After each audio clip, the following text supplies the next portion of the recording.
A murderer's row of some of the greatest Pot-Limit Omaha players on earth has been annihilated down to just 5.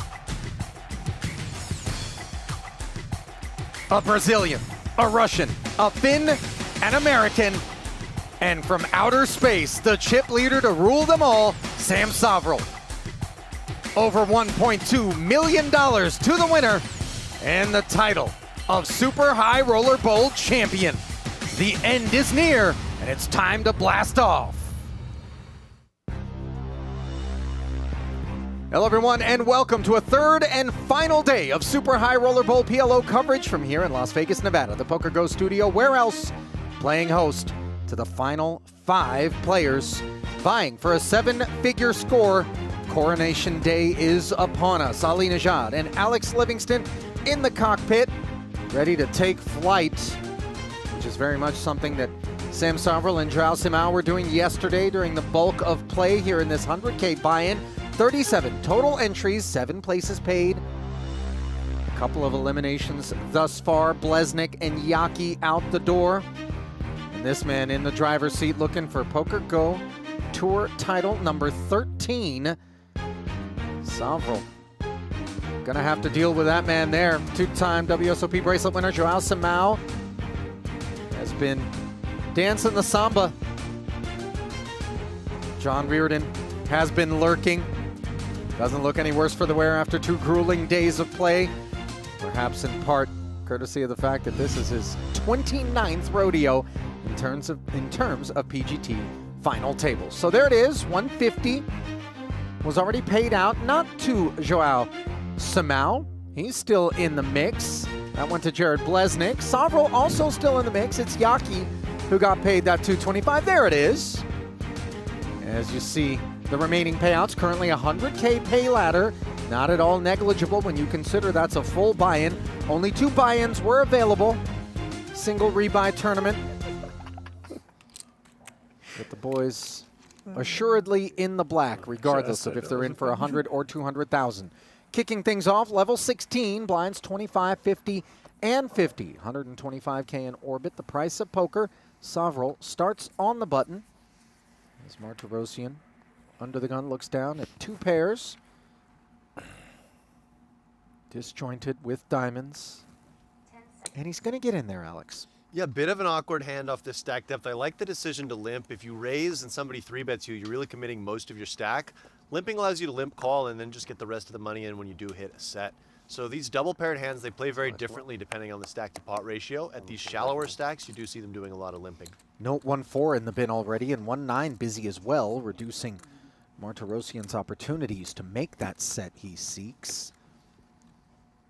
Reardon joins the limp brigade. Simão says, let's see 3. The clock, the far clock. What kind of praise?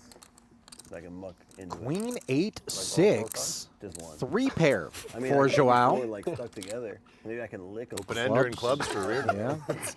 You might get tilted if I lick the cards, though. You might feel like you got cheated. Unclear I tell you, I got to hit with all 4 and stick them together. why Sovrel's threatening to lick the cards, but Yeah. let's hope he doesn't go that route. As the 3 players go the check around route, now the club rolls off and Reardon makes the flush. He did get introduced to our show as an alien, Ali, so maybe that helps explain things a little bit. Now, I believe the words used were outer space. Well, who lives in outer space? You know, Martians of eventually sorts. Elon Musk. 18. True. Okay. Unclear whether or not Sovrel would take How the much? Musk likeness as a compliment or an insult. Can be a polarizing figure. I feel like Sam might take it as a compliment. Sure. Players cards okay? He certainly would take his Passport? Heavier. Tesla stock. Okay, like Meanwhile, have bullshit taking the cards. river without any action. I have to sit in the seat. Yeah, I think Reardon could have pursued value there in a spot where it's checked down on both flop and turn, but checking and trying to induce a bluff also reasonable. Or 8 to 100. Let's see if Martirosyan bluffs here with all the straight blockers he has and a single club in his hand, blocking some of the hands that can call It's pretty him. fair. If you hate money. I think it's fair price. 70. This seems reasonable to me with the 2 9s and the 2 4s plus the club. You stack a lot of characteristics of hands that will call you. Reardon just has a very clear call. How many times have you done it before? I know you've been in the studio a lot. Never. Artur with the 70K You see effort. any cracks in the TV? You know, it would have been interesting if Reardon Never wasn't, hit it. if Reardon had a hand that was folding to see if Samau would have made the call. Of course, he can't overcall. Oh, and look at this. 410. Reardon going for a value raise here, which is very interesting to me. It feels a touch thin. I tend to agree. Not first hand? Opening up the action like that, you can get disciplined Playing the game first hand. in a hurry. Yeah, he must have some type of read on Artur that John is here to he's the play. type of player who can value bet thin. That's how Chino plays the game. He's bluffing with the best hand. Artur shortest stack out there as you get a look at the chip denominations. Nickels, quarters, and those 100K white chips all in play.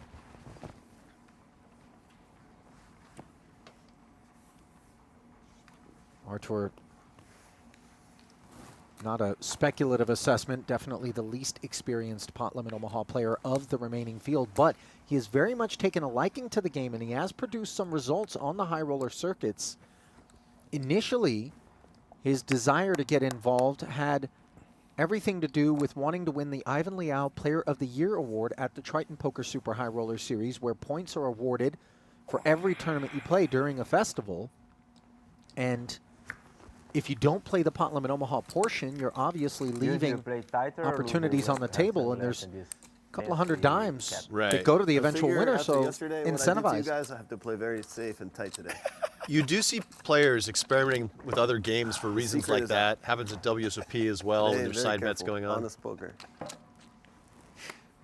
Yeah, right.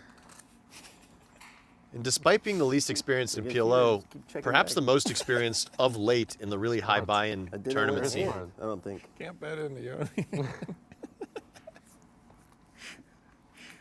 Sovril's had Reardon in stitches It was throughout like the you course had of this one. 30 million chips. Yeah, his sense of humor really speaks to Make Reardon. better hands versus me. Either that or Reardon's just doing nitrous before he shows up for these final tables. I kid, of course. You ever go to the dentist and get the laughing gas? I don't think so. That's a thing, I guess. It's in lieu of like, This is only when you're having some major surgery done, though, right? I don't know how major, but like get your wisdom teeth out, But they'll put you on the Ali, on the excuse me, gas. because we have Martirosian putting the majority of his discs to work here. Third scoop. Sovril's hand business. very awkward here. 145 behind? Yes. On the one hand, he's getting a great price because Artur only has 145 behind. On the other hand, quite dominated by the types of hands Artur is likely to shove. Although in this case, he's actually a dead coin flip. He does make the call. Critical exchange here. Sovril No bet at all. Save Coin like flipping. 25 for your trouble, you know?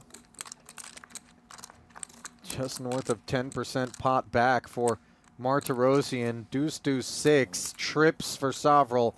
Whoops. Very unfortunate for Artur. Not dead, though. Save 25 for your trouble. We check down. You play enough Pot-Limit Omaha, you know weird things can happen.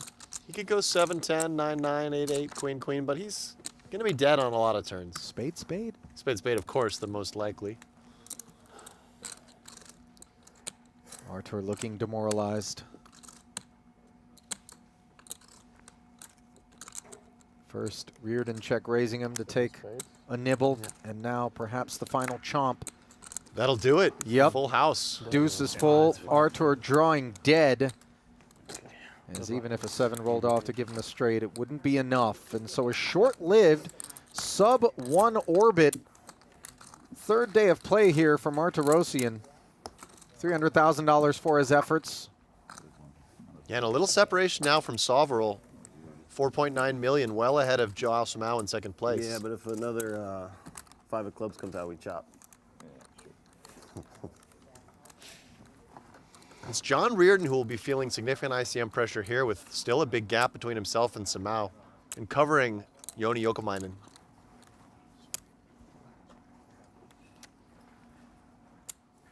Everyone now assured $400,000, courtesy of the departure of Martirosian.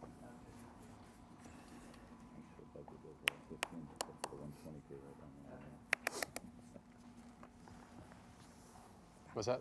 They're all in 15 except for the 20. There was one that was 20. This guy's always shooting angles down there.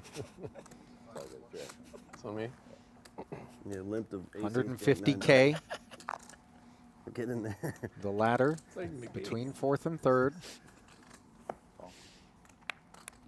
Yanni will get his feet wet here with clubs, sixes, and some coordination. Sovril, Oh, wow. 150. double That suited good? That's kings. how you know it's so good. That's good of a hand. Huge. Gargantuan.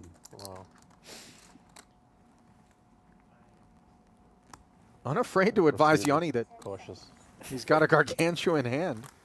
Yukamainen could use that to his He needs advantage something, don't put it all potentially. in there. True. A 6 busy in Sovril's hand as well. Ace, ace, 10. Board texture that certainly favors a man claiming gargantuan.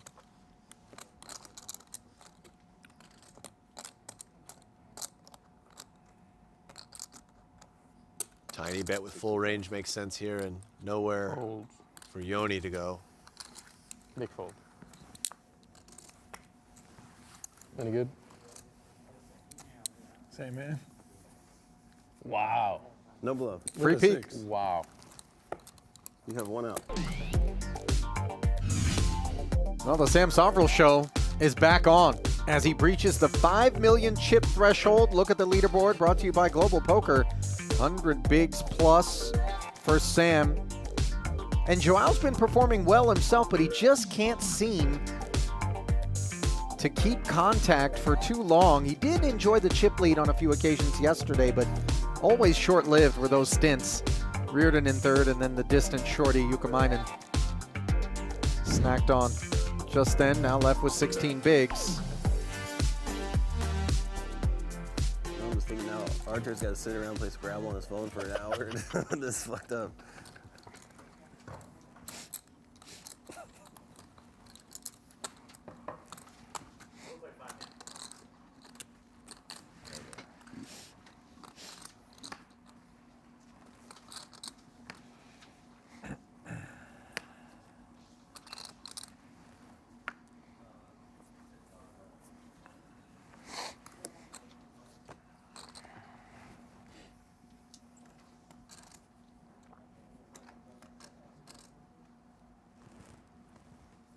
Yoni Yokamainen picking up rainbow aces here on the button. He's not going to be picky about what flavor they come in when he sat there with 16 bigs. 175, pot size open.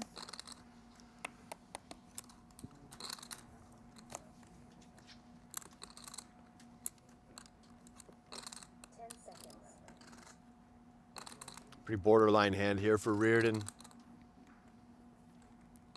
Does elect to call.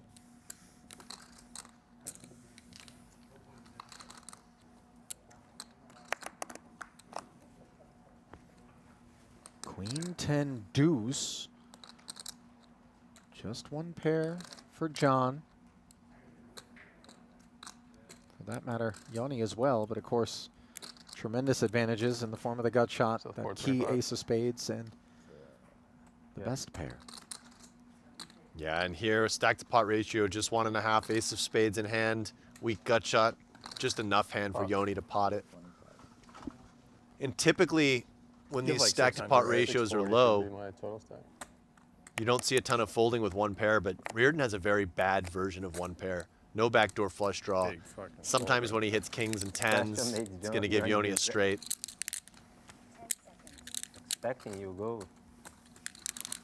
No, Jan? Huh? When he asked you, double checking if you Yeah, I was surely I'm sure he was going on I'm it. surely gonna do it. Yeah. Good He's luck in ready. the next tournament. Just gave you a sweat for fun. Oh, yeah, it's actually a He's balanced. I like it. it's a big goal. 600, right? With the hands on the chip. There's a look at the bio board on Yoni from Helsinki. Two-time PGT title winner with 12 million plus in career live earnings. Likes to swing the clubs and sometimes does so with my partner in the booth, Alex. And I certainly hope that given you were playing on a course locally here, being the Wynn Golf Club, that Yukamainen has played allegedly 30 times. Yeah. I think You didn't play for too much money? No, it wasn't too bad, but he did beat me for the full amount. Yeah. Again, that's basically his home course at this point. He's played it 30-something times in the last couple of years. You can kind of tell yourself it's green fees. Yeah, exactly. Well, in fact, it really was because the round was comped, and we got Right. and we got a spa pass as well. So Oh, there you go. cannot complain. Little soak afterward. Yeah. Sovrel getting his 160 soaked here by Reardon. Yeah, this is just an example of Sovrel trying to run the table over with his big stack. Playing the game. Very nice looking hand there for Reardon. Thanks to let me know that Sam is opening that piece of hand. My hand was too good. That's why I had to fold. King's in the mug real fast there, man. Ace, queen, deuce, 3. He has me dominated. Queen 9, 5 deuce. Double suited. Ace, king, 5 deuce. No, ace, king, deuce. Ace, queen, He's deuce, not 3. folding that. Ace King 5 deuce is a big average. Oh, yeah. That's, I mean, also he's shorter. He could have like ace, queen, 9, 3 or 9, 8, I mean. He knows how he's playing the game. Did That you, was a put good it, shape. did you put him on ace queen? Yeah. You just wanted to Just do a waiting safe for a flop safe without flop. 2 queens? He's getting away on a stack off? Yeah, queen, jack, deuce, I might fold, you know? Yeah. I like it. That'd be a big mistake. I like it. Smart.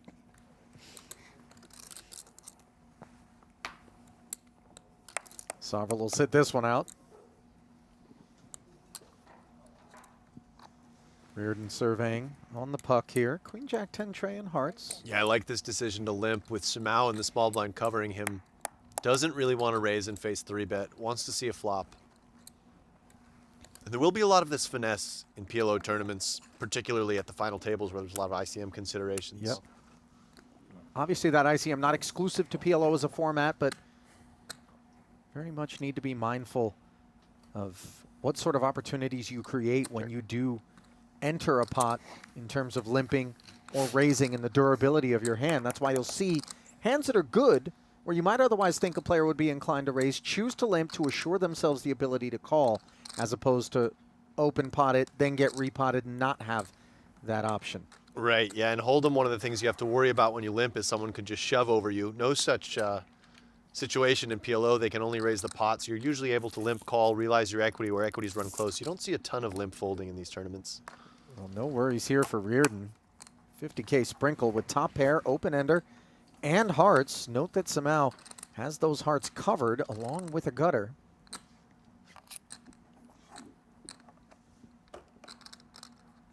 Yeah, Samau could call or even raise here if he thinks that Reardon is stabbing super wide on this flop, but calling is the most standard.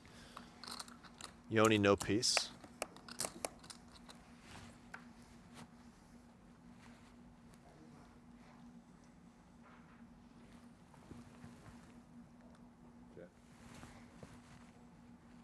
We've seen these situations before where the board pairs on the turn and the aggressor sometimes just goes with a small bet here just to clear up some equity and check back a lot of rivers, but checking back also a very viable option for Reardon here with a medium top pair and some backdoor equity, or some extra equity, I should say.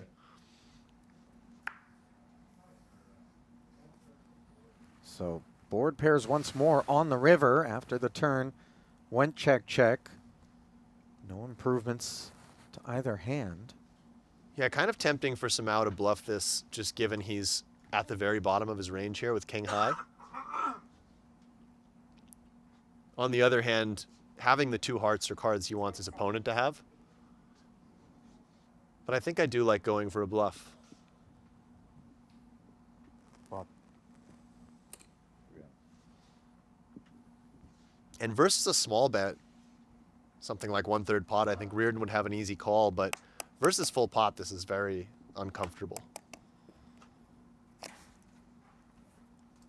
He has to try to figure out what bluffs Samau can have. And now his hearts are working against him because those would be some of the hands that Samau might be bluffing with. You know, double paired boards, though, in PLO make it more challenging for your opponent to produce a boat. Certainly, but even for this size, Samau could have a straight or Yeah. trip nines as well. Sure. Definitely doesn't Playing have the to be a game. boat. Just about. With full house. Or just flush draw. You never know, baby. I'll know. I will know. And I've Reardon missed all my hands, so you never know. You might not. You did that a muscled lot. out of there. The no scan. a good move. Sovereign commenting on the no I know, scan. there was one I wanted to see.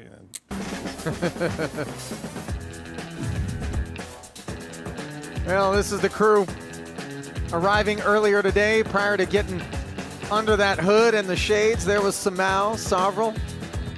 Arrived looking that way. Yoni. Surprised there's no clubs in that bag. There's Reardon. The Merce and backpack combo there for John. I would think only one attaché would really be required. He's always decked out, Ollie. The aviator hoodies in 16 different colors, 12 different pairs of shades. You think He's got a rotation of 20 basketball shoes. just got an affinity for accessories, a little extra He's flair? a bit of a fashion icon of the poker world, you might say. You know, respectfully, and nothing against John. Arthur is trying to play I don't heads know up that with fashion icon is the word association when it comes to Reardon. It's his own brand of fashion. You know, yeah, you know, his drum beat is his own, no doubt. As we see Sovereign sporting the Jared Blesnick bucket hat. Yeah, not literally borrowed from Blez. No, but Blez kind of popularized the move at the poker table. I think Phil Ivey has also been wearing a lot of bucket hats. Round of checks on the flop has been popular, and on the turn, Sovrel making top pair while Reardon has made the flush, got bullied off of hearts earlier. Not sure he'll have an appetite for the muck this time around. Once more, 50K.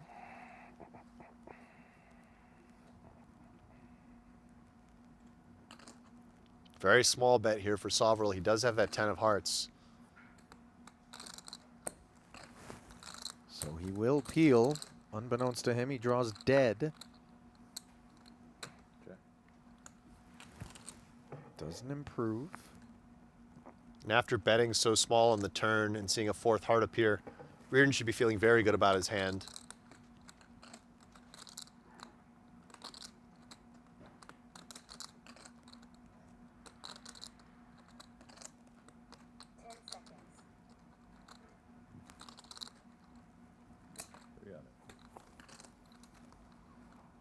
Full pot from Reardon now. As Sam, one of the things you think about in these spots facing this full pot bet I is, have never felt worse about igniting. do I get 50,000. here with too many worse hands? And he does not.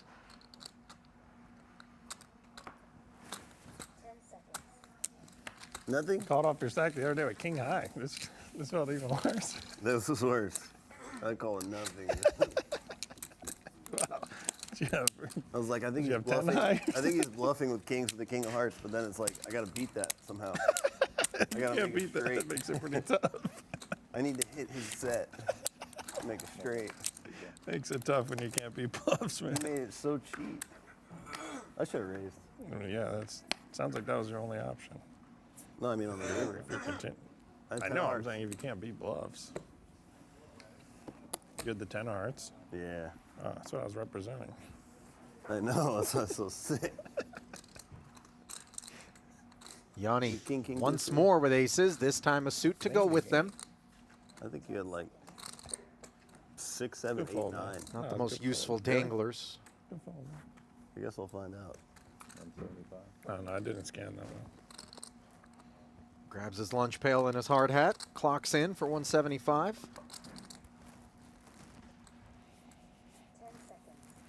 Interesting for Sovereign here. Slightly better queens. I think you just pot this.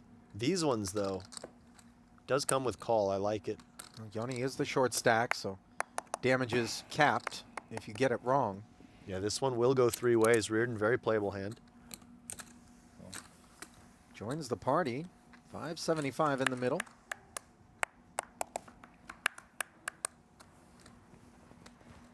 Along with 2 spades. So over pair with the queen high flush draw. Jack connections as well for Sovrel. Pretty breezy stuff for Reardon here. Still playing the 9s with backdoor club and straight prospects. I think, again, Yoni is just short stacked enough here in relation to the size of the pot that even in a 3-way situation with those aces and the 5 blocker, he's well served just to put the chips in the middle. And you kind of don't expect a whole lot of 2 pairs to show up on this board in a raise pot pre. Yeah, you block the 5. Some of these can have jacks once in a while, but if not, you're going to be in pretty decent shape. Yep. Don't have any spades in your hand, so you know that's always possible. But for full pot, let's see what kind of appetite Sovrel's got. Yeah, if I'm Sovrel here, I just pot it to isolate and make sure I get Reardon out. He has enough hand. Of course, occasionally he can run into a monster of Reardon, but he's got enough hand, and he just wants to deny a bit of equity in case Reardon has a king-high spade draw or something like that.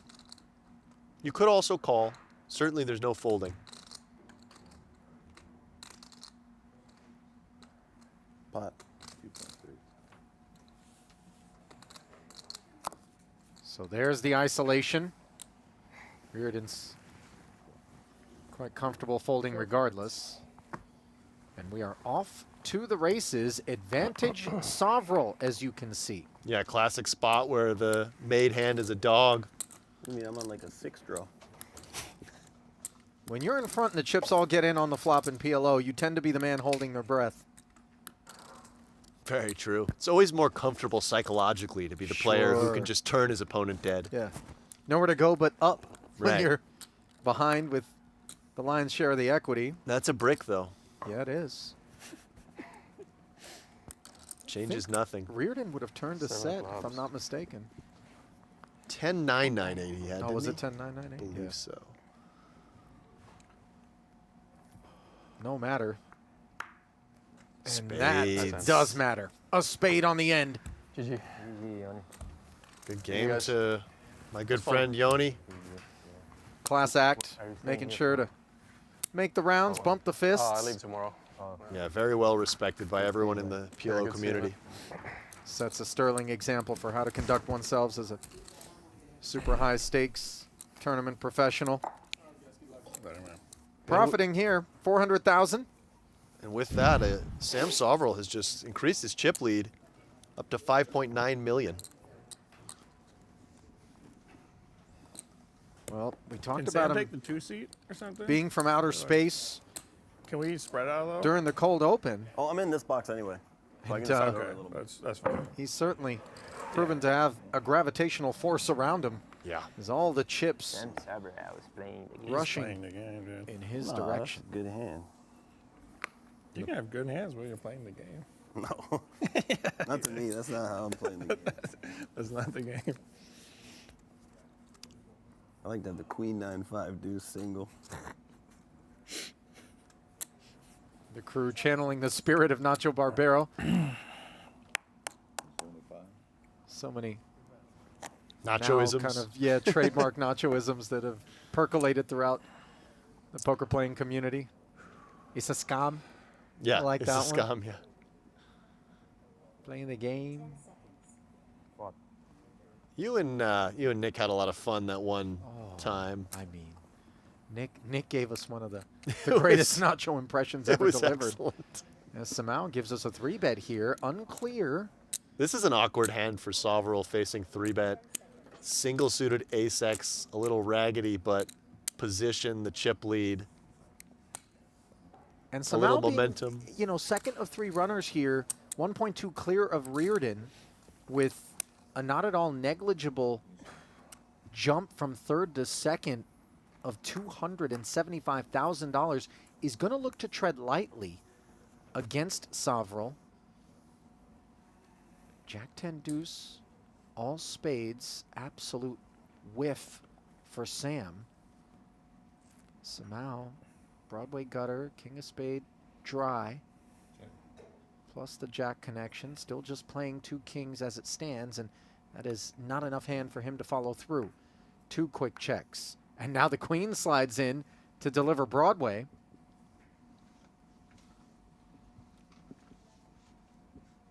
Still not in a hurry to fire, I would imagine. No, I think check makes a lot of sense here. Keep in your opponent's weakest hands. If you do bet the turn, you could bet something like quarter pot, try to get a bit of value against some 2 pairs or sets that might exist. You do have that king of spades blocker. Now the question will be, does Samau pursue value on a river like this, the 4 of hearts? It's not beyond Sovrel to show up with spades on the river here. We've seen him check back 2 streets. We've seen Reardon check out of position on 2 streets with mate flushes on the flop. Right. He can definitely lose if he bets here, and he does end up just checking. But some type of block bet can be a nice play here as well, if balanced with some of the weakest hands you get to the river with. I do feel like against opponents you know are capable of rising up and putting you in the blender, you're more inclined to play the pot control line. Yeah, it's interesting. If Joao had block bet the river, you don't see a ton of raising in Sam's shoes just because it's very unclear what he's repping. Although we did see, was it Sam who made a play against Dylan Weissman yesterday? There was a Weissman block bet the river and a check down pot. I think Sam actually rivered kings full of sixes Yeah. and put in the raise. So you do see it sometimes in these check down I pots. saw that you call 3 bets with this single suited get grab shit. I wish I had that hand. Chop against the ace king 5 deuce. I would have traded for that hand. That's my favorite hand. 10 5. So Samao narrowing the gap.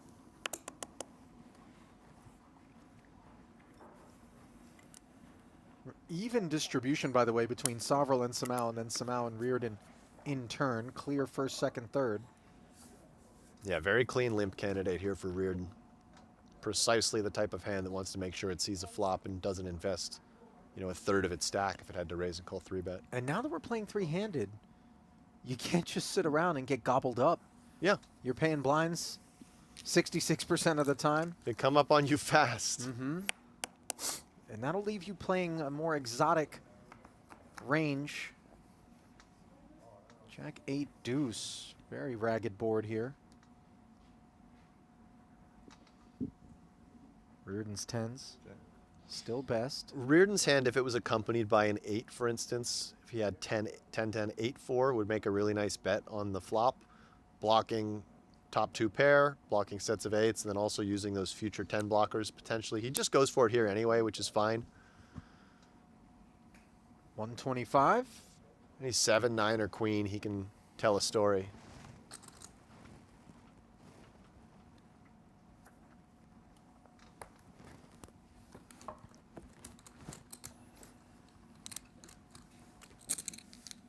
Curtain drawn there. Couple of easy folds behind John.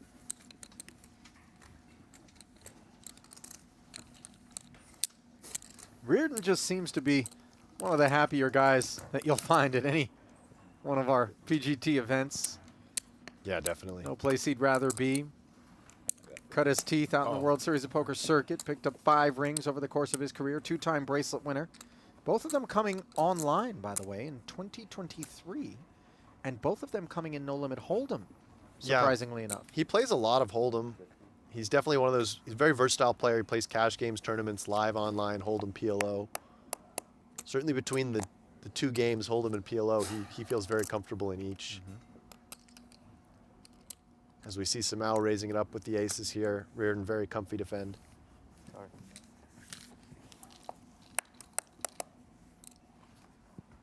$150 ahead.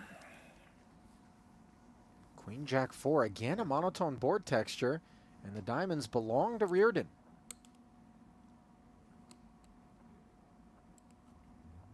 Slips it over to Joao.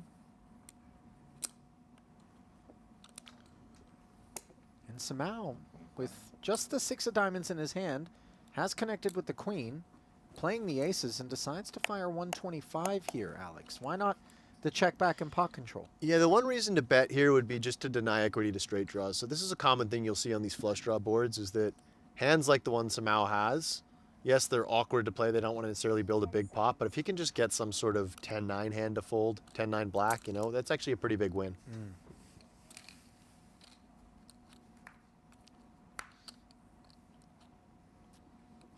Turn, pairing the board.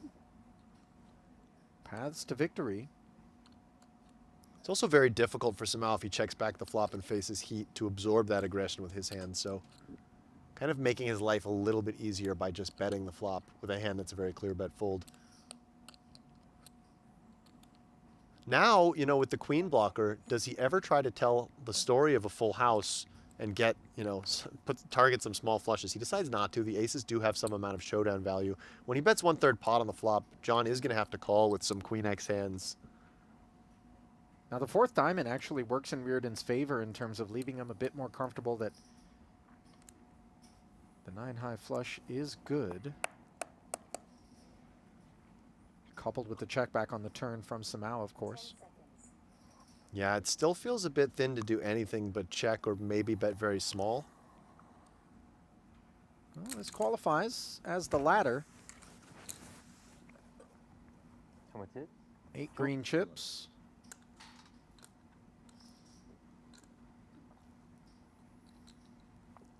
When you look at how these monotone boards are supposed to be played in theory, when Joao bets as small as he did on the flop, there are quite a few hands that Reardon is supposed to peel.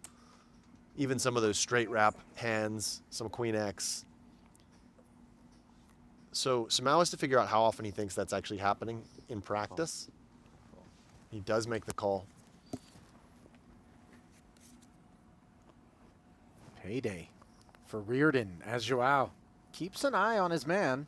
So nice value there from Reardon on the end.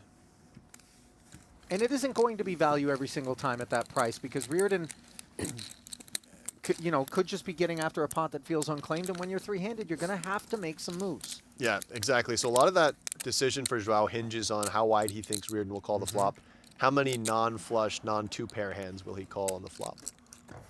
Yeah, all the straights missed. Diamonds were going to be tough to produce. Maybe trip jacks, but show me.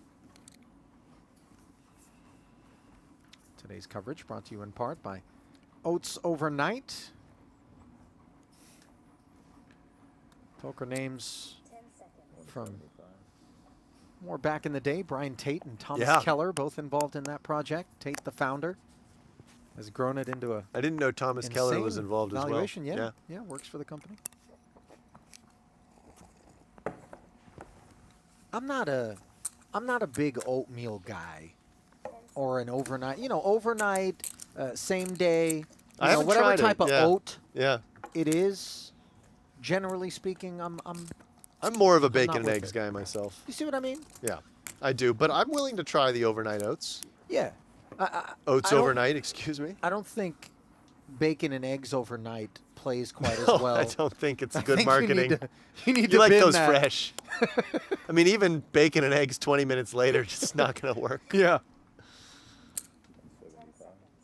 This will work though. On the button, double suited. Note last hand, Reardon with a bit of a tight fold in the big blind, 10-10-6-4 single suited.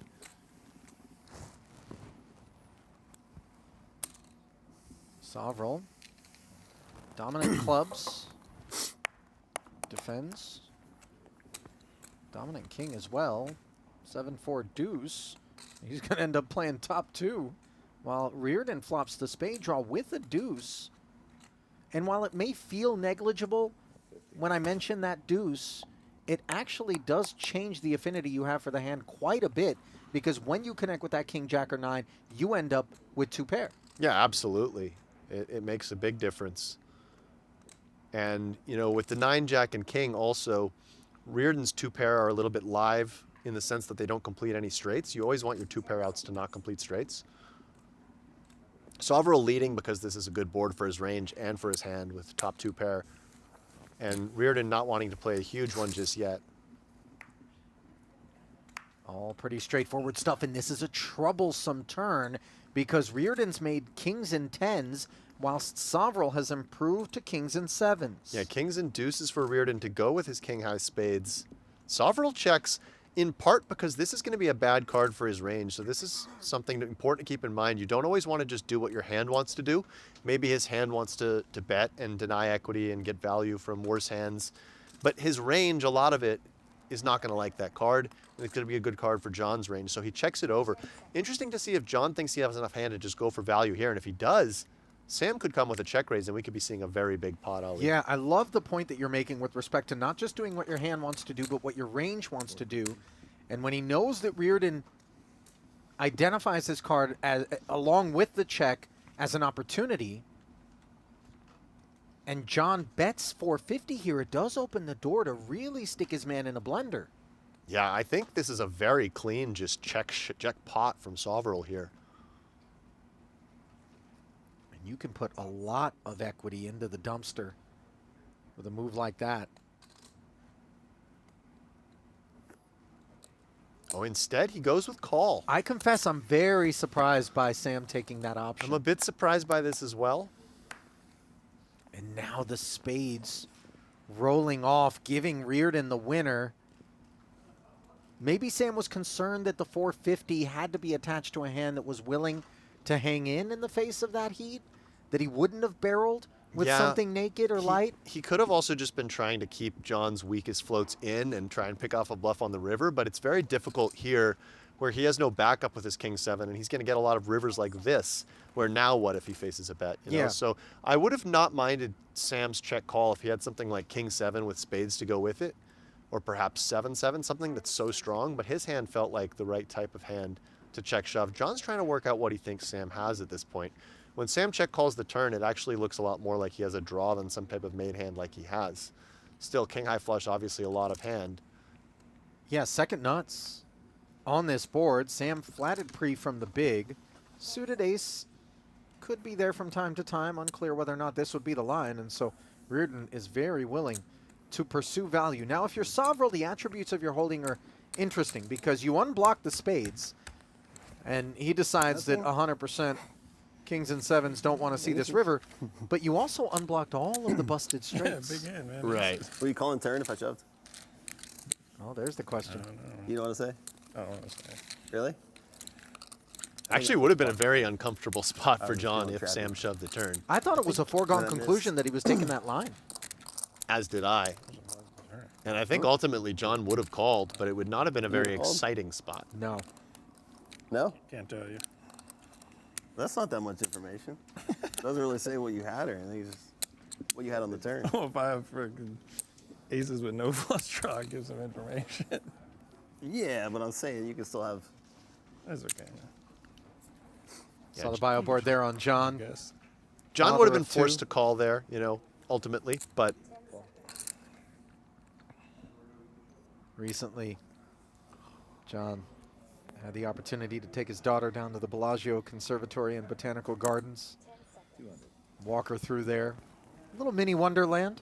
yeah, Just off the that lobby. sounds like a lovely dad-daughter date. And he took her over to High Limit Baccarat and taught her Taught her What how to commission is. how to rip the cards if things aren't going well.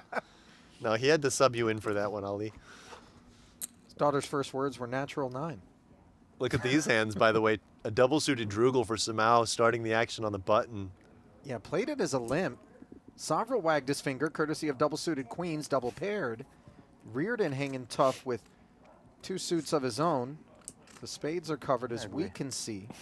And Samau Discipline. just gets out of the way. His hand doesn't play great multi-way, and perhaps he just hopes for a big collision here between Yeah. the other two.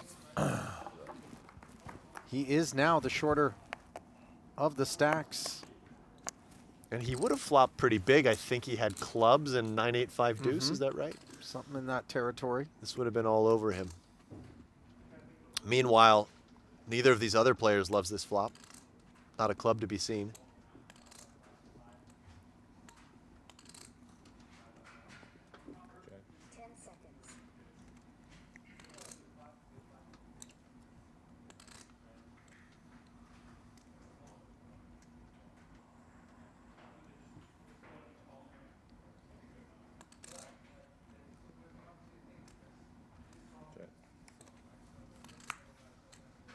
Flop goes check, check. 7 pairs. Sovereign still with the best hand.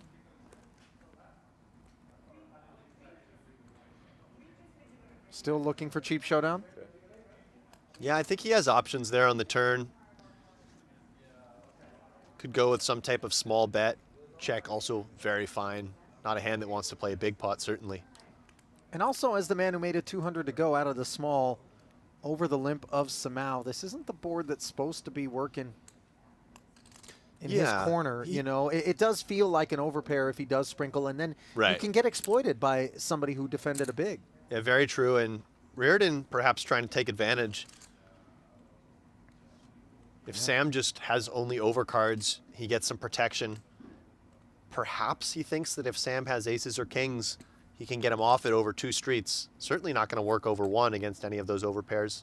And look at this from Sovereign. This is very unconventional, I would say, with a hand that had was perfectly fine to call. That takes it down.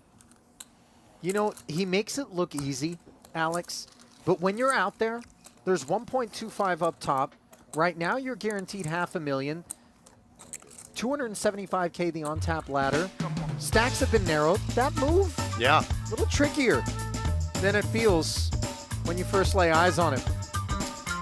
Well, right now, through October 31st, you're going to want to head to globalpoker.com and purchase 150,000 gold coins for $30. Use the bonus code PGTPLO30 when doing so. Get yourself a free SC11 Eagle Cup entry and a free 30 sweeps coins. Start playing today at globalpoker.com. I have a confession to make. I read a lot of words there. I don't really understand a whole lot of them. You know, I'm not out there in those streets. Sweeps coins, Eagle Cups. It's the new era of online poker, I Yeah. think, Ali. There's coins and cups Right. and tokens. And I got, you know, I'm a fossil, man.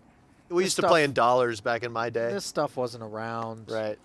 Did you play much in the online streets in the sort of pre-Black Friday era? I did, and then I have not played a hand of online poker, save for a brief stint where my live game that I was hosting we took online during COVID.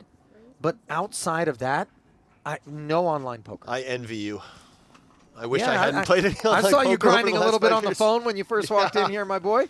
You're not supposed to say that on air. That's okay. You're Canadian, you're allowed.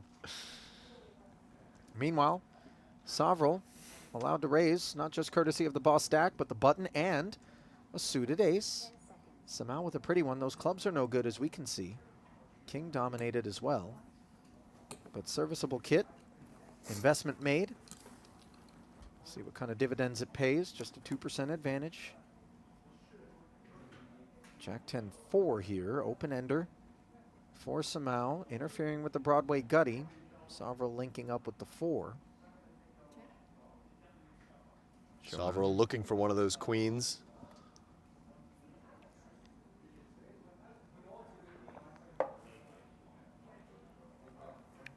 In general, this flop will be better for the raiser than the defender. With a 4 in his hand, a spade, and a hand that doesn't mind bet folding. He just goes for a big bet here. Samau is a very clean call, in my opinion. He's got the open ender to the nuts, the 2 queens, the queen of spades. He can turn his hand into a bluff on certain cards. Certainly if a king were to roll off, he could make kind of one of those mergey bets with kings and 4s with the 2 queens.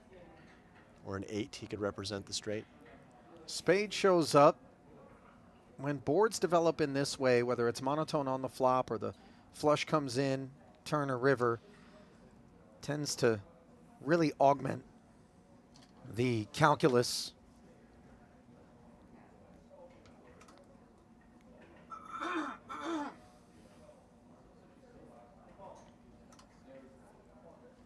Undaunted. Sovrel follows up on the 3 1/4. And this is just a man trying to exert his will. Yeah, putting that 4 of spades to work. One of the nice things for Sovrel, just to note, is that he doesn't have a queen, 9, or 8 in his hand. The weakest hands that Samau are going to have when the board runs out this way are going to be flopped straight draws. So unblocking all of those hands leads to some more automatic folds. Samau's exact hand is in a very peculiar situation because he does have that queen of spades. I mean, most likely, wow, and he just goes for a call That's here, a Ali. big call. This is brazen.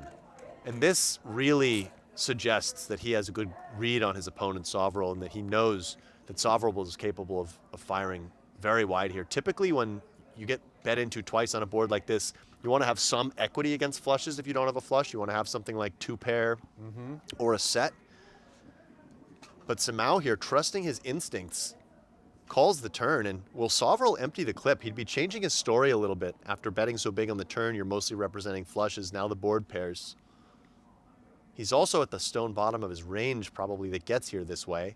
He knows the 4 is never going to win. He does just give up, and this is going to be a very confidence-inducing pickup for Joao Samau.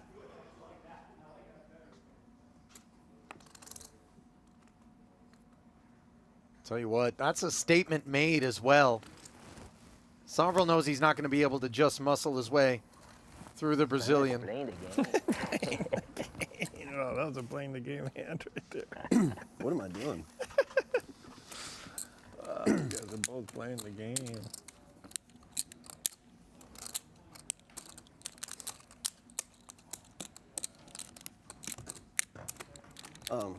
When you pitch, you're like pulling the card off and then throwing it. Can you not do that? Like, I feel you're exposing the card. Like right now, that's no good.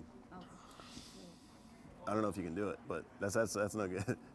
Like, you know what I mean? He can see the card if you hold it high. I can't. I know, but I'm saying, like, look how it's being pitched. I'm saying, I don't know, you shouldn't pull the card off the deck and then throw it. But how? I don't know, I mean, How do you want her to do? I can show how to pitch the cards, but I'm saying, yeah, like, you can't take it off and angle He it, don't want so- you to stop when you take off. That's the part. Yeah, like, you want it low. I think I show my card. Let me. Yeah, like, I think we should do new. Because like, But like, I'm saying, you're taking the cards. Yeah, like you're taking off. That's no good. Yeah, like you're pulling it off, and it's high, and then throwing it, and then yeah, like don't do 2 steps. that's fine. Yeah, but yeah, I mean the cards are kind of getting exposed. Little known fact Ten, that you're the only one that. Savril plays like actually that. operates a dealer school here Yeah, I in was the just Valley. thinking he's Queen's doubling there, here. Requested a new deal. What a bad loser. The card was like no, but I mean when it was pitched, it's like extremely high. He seems to be Like the you only almost one have to try who not to see it sitting in that. No, area. you can sit here. Thinks there's a and problem, Get but- low, you will not sit. It's also kind of a weird. We're on day 3 now, and I'm Right. pretty sure a few Yeah. downs have been dealt by Well, that's no good. this young lady. I mean, It's a lot of pressure you're here taking now the for card the and dealer. feeding it to yourself with your left thumb, and you shouldn't do that. I'm not trying to give you a hard time. It's just like, you know what I mean? It's. I don't want to expose cards for.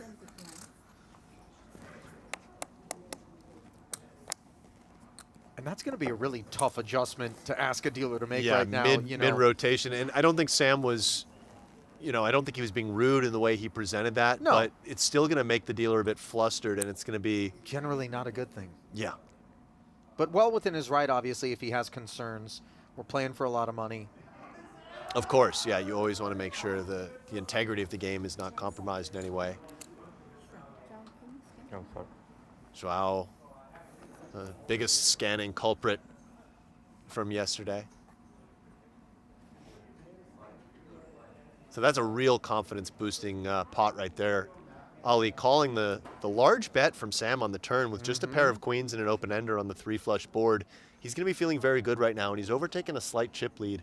Big flop for Sovril, though, with the overpair and the full wrap. And he's to the got nuts. Samel sitting on a hand that could stay interested for the time being. Top pair, top kicker, backdoor nut diamonds. Some straight prospects potentially as well.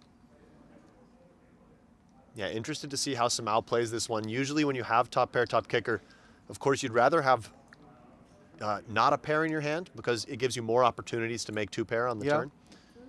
And if you do turn that set, it ain't so clean as we can see Yeah. specifically now. The 7 would give Sovril the straight. So one way to think about PLO hands is to always think about all 4 cards as being important in your hand. It's not just that he has ace-jack. Not all ace-jacks are equal. And this is kind of one of the worst ace-jacks, although it could be potentially a good bluffing ace-jack. He could go for a check raise and then bet on a 5 or a 6 turn. But it doesn't play great in terms of just realizing its equity in the call line. And he just folds, which I think is fairly reasonable, to be honest. I wonder in terms I of was going to call, context. but I think you saw my card. So. It's a bit tight, I'm going to say, versus that size, but I can understand it. Go ahead, Ollie. With him having caught Sovril a moment ago with his hand in the cookie jar, does Yeah. he skew Sam more toward having a real hand this time around? Maybe wanting to blast into me. These are thoughts as Yeah, well. I think versus a lot of players, I would skew that way. Versus someone as seasoned and balanced as Sam Sovril, perhaps a little bit less so, but the point remains, psychology. Things happening in a vacuum a little Yeah. bit more, maybe. So take a look at our chip counts here. Dead heat at the top. Reardon far from out of it, of course.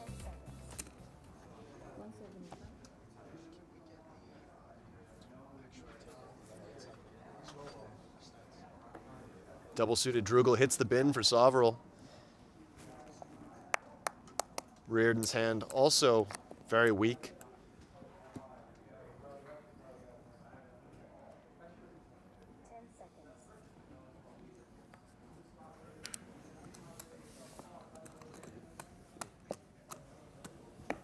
No takers. I really liked what I've seen out of Joao Simão across these 3 days. I mean, he's fought. He hasn't just nut pedaled, you know, and that big call right there, one of those that not just sends a message to Sam, and for that matter, Reardon, who had the front row seat, that you guys aren't going to just push me around here. Yeah. Given stack dynamics or, you know, certain boards which might be unfavorable. He's a very intuitive player. Yeah, sure.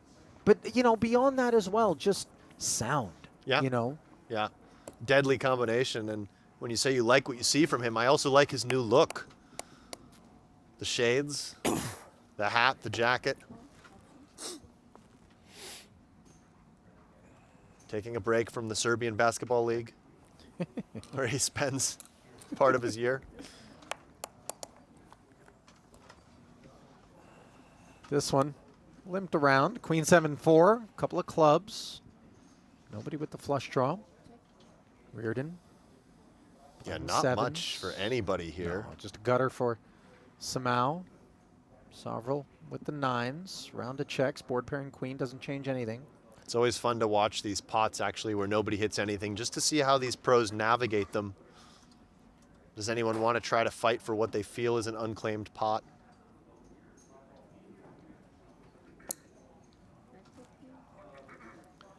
Reardon could feel like he also has the best hand here in a three-way check pot, and then he can get a hand like exactly Sovrel's potentially to fold. He also reserves the right to continue the story on rivers if he wants to bluff. Sovrel could peel just to see whether or not Reardon's got that river barrel in him at this price. Right. Has the chance to stay curious. The price is excellent. The playability on river is not as good. Super dry deuce on the end. Now Reardon. I don't think I love double barreling this card as Reardon. It feels like better hands are just going to call us now most of the time. If you do bet, you probably have to go big. I mean, a queen is certainly a thing here for John. It is. But is he going to be able to make a believer out of Sovrel? That's the question on his mind, and he decides not so much. Yeah, and he has a bit of showdown value too, right? Sovrel could peel with something like the nut flush draw. Absent the 7, maybe we're more inclined to fire. Right.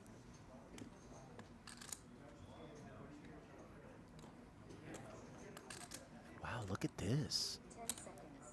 This is a very thin value bet from Sovrel. That's all I can think that it is. It's never going to clear something better.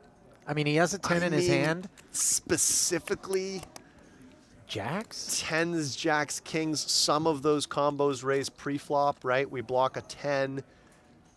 It's possible this feels very mergy. It feels more like, to be honest, it's designed to get a 7 to call than it is to fold out better. Sometimes, and look at this. This is going to be a big confidence play from Sovrel here with the 2 9s, and you can see John looks a bit flummoxed. You do see sometimes if you run these spots through solves, I don't think this exact one necessarily, but you can see bets like that that are designed to sometimes get a 7 to call and sometimes get jacks to fold, just based on the blocker interactions and what you're representing. Sometimes a 7 can actually be a better call than jacks, so it can be one of those two-way bets. John, but, you know, not to interrupt, but he's been on the receiving end of that thin value from Sovrel on more than one occasion. Not just today, as we saw, but yesterday, I specifically remember John paying off with a king 4. I think. Yes, I think it was against Sovrel, where he stood up and looked over and was like, "What did you call me?" Kind of a wild call, that one. Yeah. I actually don't know if it was thin value on that occasion from Sovrel or if it was just a thin call from John, but he sized perfectly. Yeah, it was normal-ish value. It was the pot where Dylan, Dr. GTO Weissman was eliminated because there was a side pot brewing between the other two. It was the king's full hand? No. Dylan was reduced to a short stack. And then he got all in the next hand. His last stand. A small side pot between these two gentlemen. Yeah. And the queen high flush went for value, and John called with just the 4. Quite an interesting hand. 10 seconds.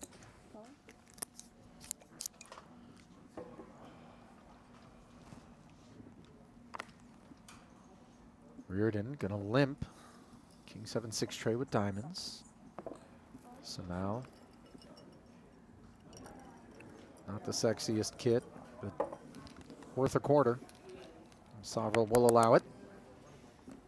He slipped back into the lead. King 8 deuce. Dry boards aplenty. At present, top pair for Reardon, best hand.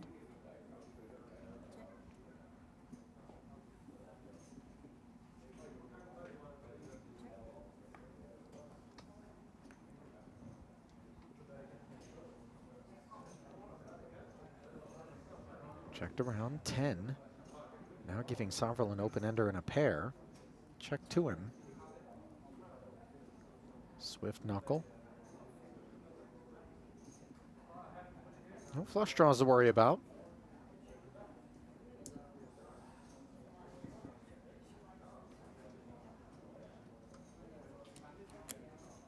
He's going to sprinkle.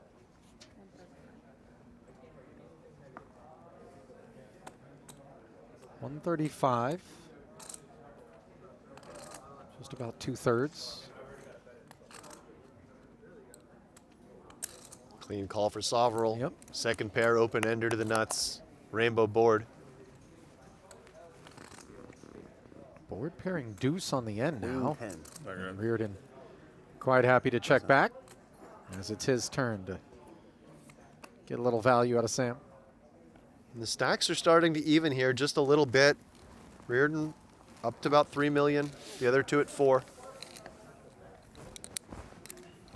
Could be one of those situations, Ali, where the start of the day we get some quick eliminations, and then we might be in for a long haul with these 3. I mean, when you consider that these levels are an hour long, wouldn't surprise me. Might be time to grab a Snickers. And it might be time to head over to Octopi Poker if you want to polish up your game. It's the next generation study system for everyone, from casual players to elite pros like Stephen Chidwick. It's fun to use, affordable, and full of features. Head to octopipoker.ai now and check it out.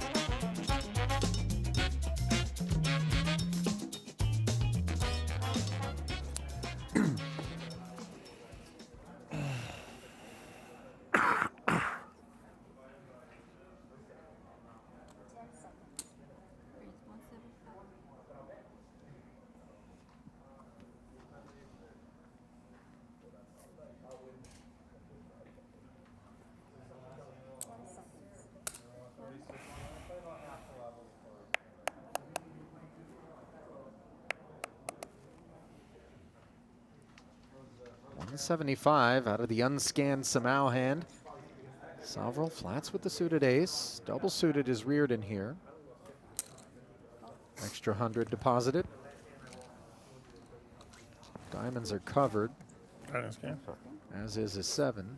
There's Samau scan. 10-9-4. Couple of hearts. Sovereign with top pair. Same story for Reardon, except with the 4 for top and bottom. And now Samau with a 9 and a gutter. Checks as well. Ace on the turn. Sovereign now with top 2. Still content to check. Reardon no longer in front. Yeah, top 2, no backup for Sovereign. 3-way pot. Decides he doesn't want to bloat the pot just yet. He can keep his hand a bit disguised too if he does play check call here on the turn. And it isn't because he's worried aces and 10s aren't good, but he just wants to ensure that he's able to get to that river. Yeah, it's one of those things. Galfond has this concept in PLO that when you start betting, you want to have a lot of turns and rivers. Let's say you start betting the flop, you want to have a lot of turns and rivers that you can barrel comfortably. Yeah. The same concept here on the turn. And looking at Sovereign's hand into 2 opponents, there's not that many rivers he would feel Right. comfortable barreling if he starts betting. So he keeps the pot a bit smaller. Any of those inside Broadway cards, any of the stuff that kind of interacts with the 10-9 toward the bottom side Right. could all be an issue. Hearts as well, which he Now only this has one of. third check, I think, is a little bit unconventional as Sovereign. It's going to get Reardon to value bet, it looks like, just for a small size, which is a little thin 3-ways. And versus this size, does Sovereign ever come with a value raise? We've seen him make thin bets in the past. I think versus a big sizing, he would just call. I was a bit surprised that Sovereign didn't just bet his hand himself. It's very unlikely either player has deuce 3. But he is going to find this check raise This is crafty.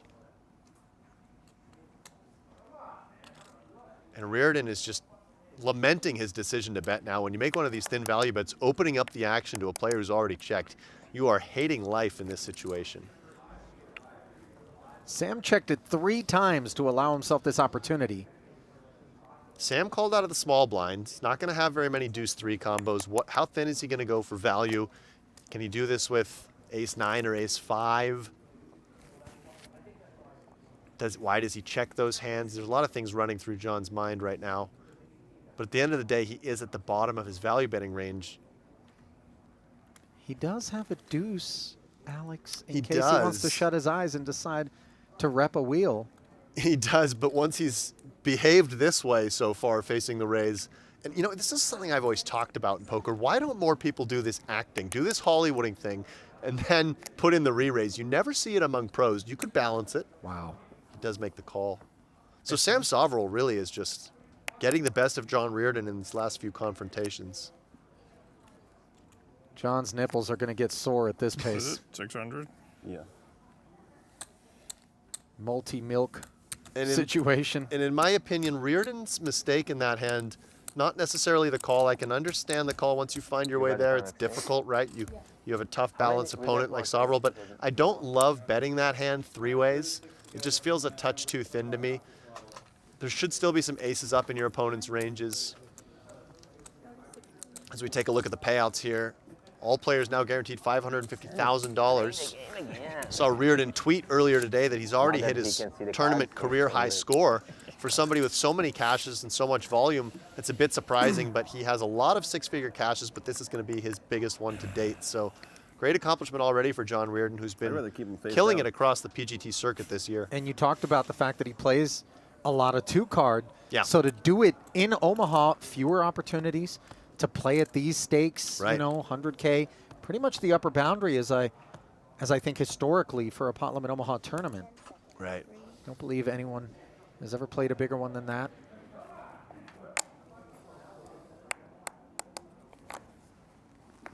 Soverel, by the way, is such a punishing presence. Double suited with 5s. His hearts are covered by Samau, who has a durable enough holding. Blinds having squeaked up to 30, 60, and 60. Ace high, paired rainbow board here.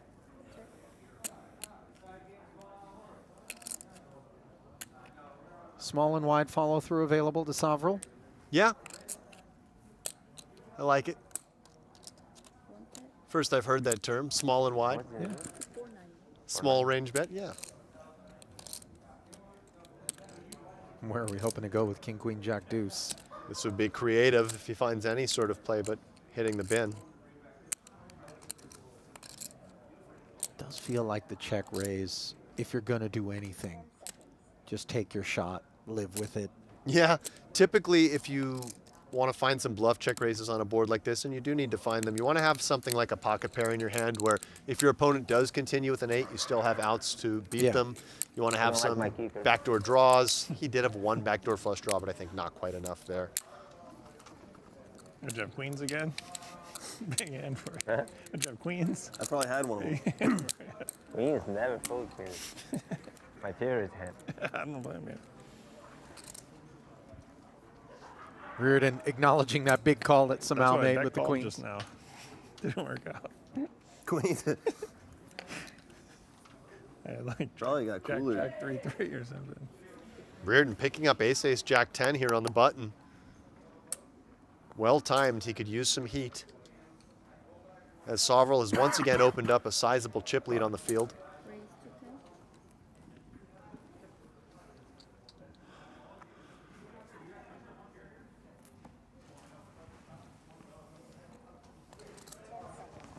.210 to skate.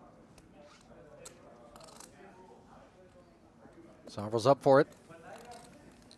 Soverel has the chips to make loose calls like this. Ace in the window. It's top set for Reardon and an air ball for This hand Soverel. will be over very quickly. See, that's the commentator. You and I, we look at the screen along with everybody at home, and we make these assumptions, and it feels like we get humbled with some frequency. Now, this is not really a I hope candidate. to get humbled. Yeah, here, it would, I do. it would be exciting, wouldn't it? I mean, maybe a check back from John, and then a 4 on the turn, and Sam goes frisky, but. Yeah, keeping it straightforward with the $250,000 follow through, and next case. Deuce 3 exposed. Sam announcing to his opponents that he called with Deuce 3 there.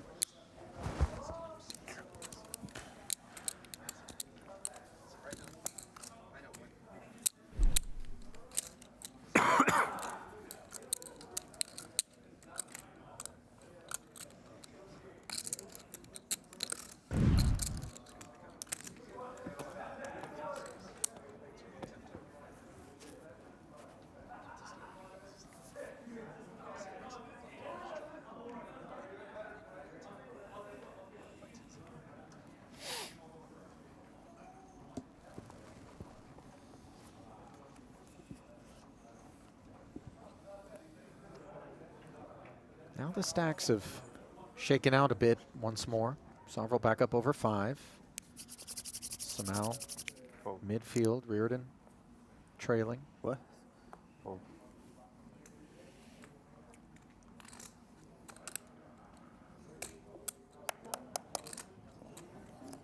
Sovereign limping the small with 2 suits.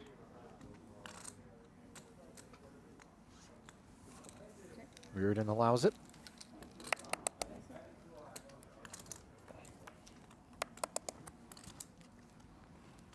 Queen 10 deuce.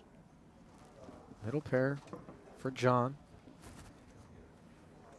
Whiff for Sam.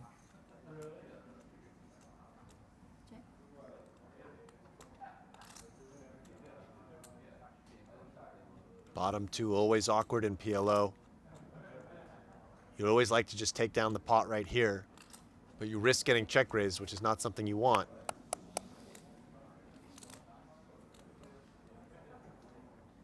And this is one of the nice things about checking back with 2 pair, is that you do sometimes make full houses in spots where it looks like you often won't be able to.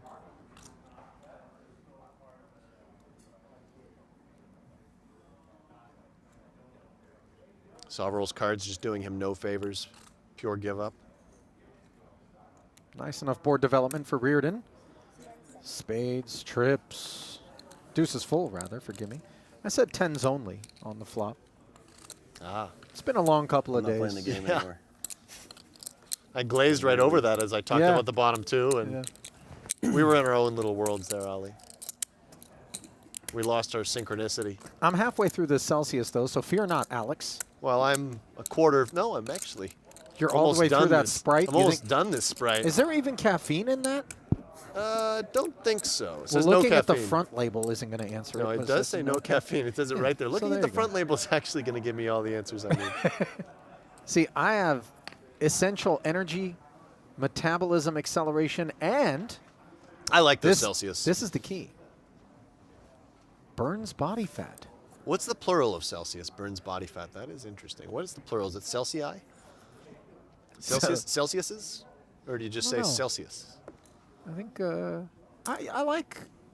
I like Celsius. I That's what I. Nah, that No. feels pretentious. Does it? Celsius feels clunky. So I just. like Celsius. Can I have you 3 know? Celsius? It's not like mooses. You just say moose. Moose, for sure. You don't say meese. Pot. You do say pot from time to time, as Reardon has. With this hand, you do say pot pretty often. When Sovereign limps the button. Sovereign just limping an absolute piece of cheese. Really feeling himself right now, which, you know, it's hard to blame him. Oh, okay. This is out of line now. Limp and call. This is Sovereign just saying, I've got a bunch of chips. You don't. I've got position. Let's gamble, son.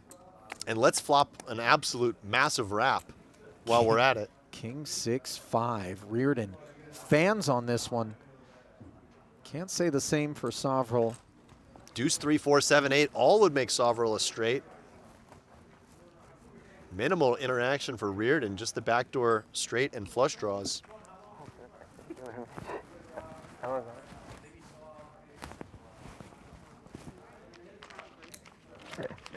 Thank you.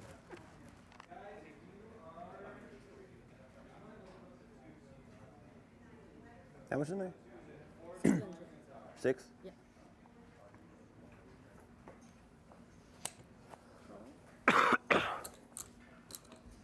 200 a man as Reardon chooses to follow through, and the 4 rolls right off for Sam. Second nuts. Feels like a one-and-done proposition for Reardon when Sovrel's willing to peel. Yeah, he does have that 8, but it doesn't feel like enough.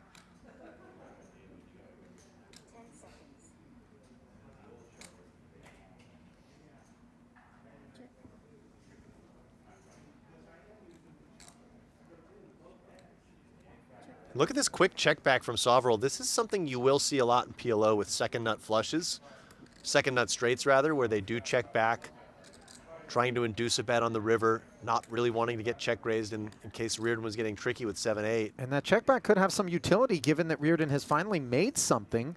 Top pair, unclear how proud of it he's going to be.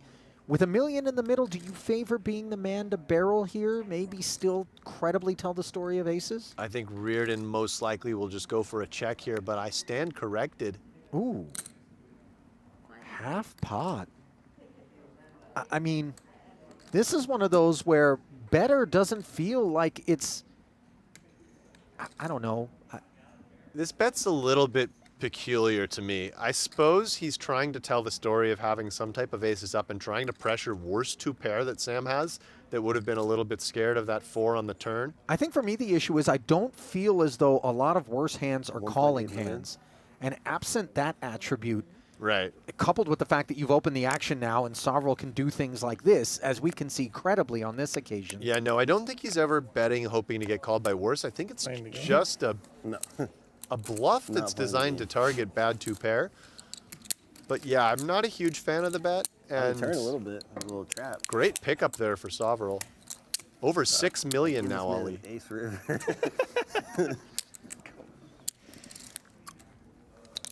Sneaking up on us as he's done it bit by bit.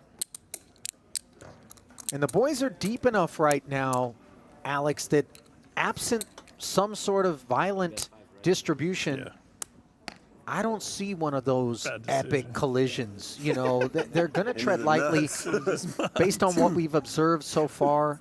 It'd be tough to just find a 300 big blind pot out of nowhere. It would be tough when there's only 170. I realize the blinds have gone up a few times, but in the same spirit, just some massive collision, I think, is not going to be the order of the day. Well, one thing I've noticed just from watching these players over 3 days of play is there has been quite a bit of post-flop tangling, quite a bit of interesting, intricate post-flop play, but not a ton of pre-flop aggression. What I mean by that is there's been a lot of limped pots, limp with ISO perhaps. There's been some single raise pots, not a ton of 3-bet pots. I would love for you to limp pot.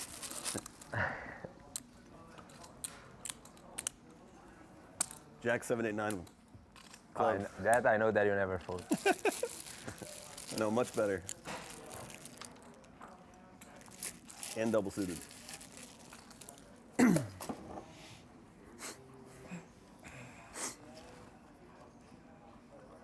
Looks like if I double, we change positions. It's okay. Be careful.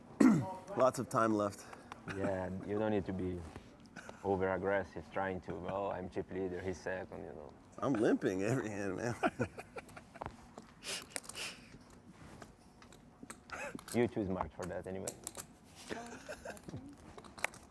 These guys are really deep in the troll trenches.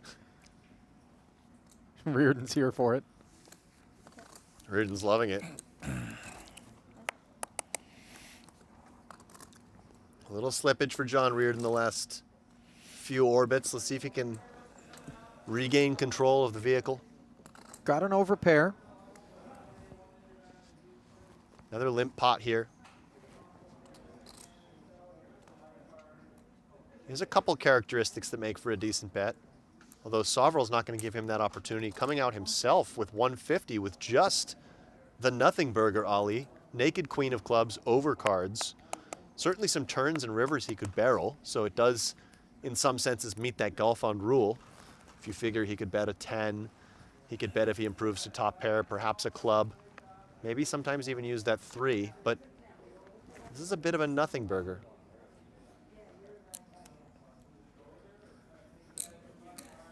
John keeping him honest, 2 10s in position, 4 club blocker.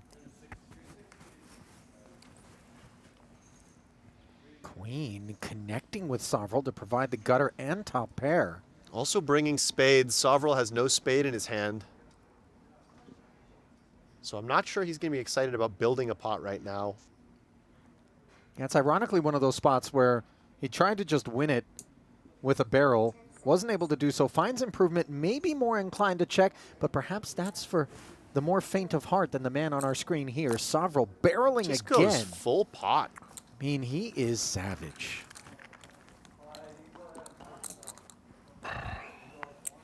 You can see a little bit of frustration there on the face of John Reardon.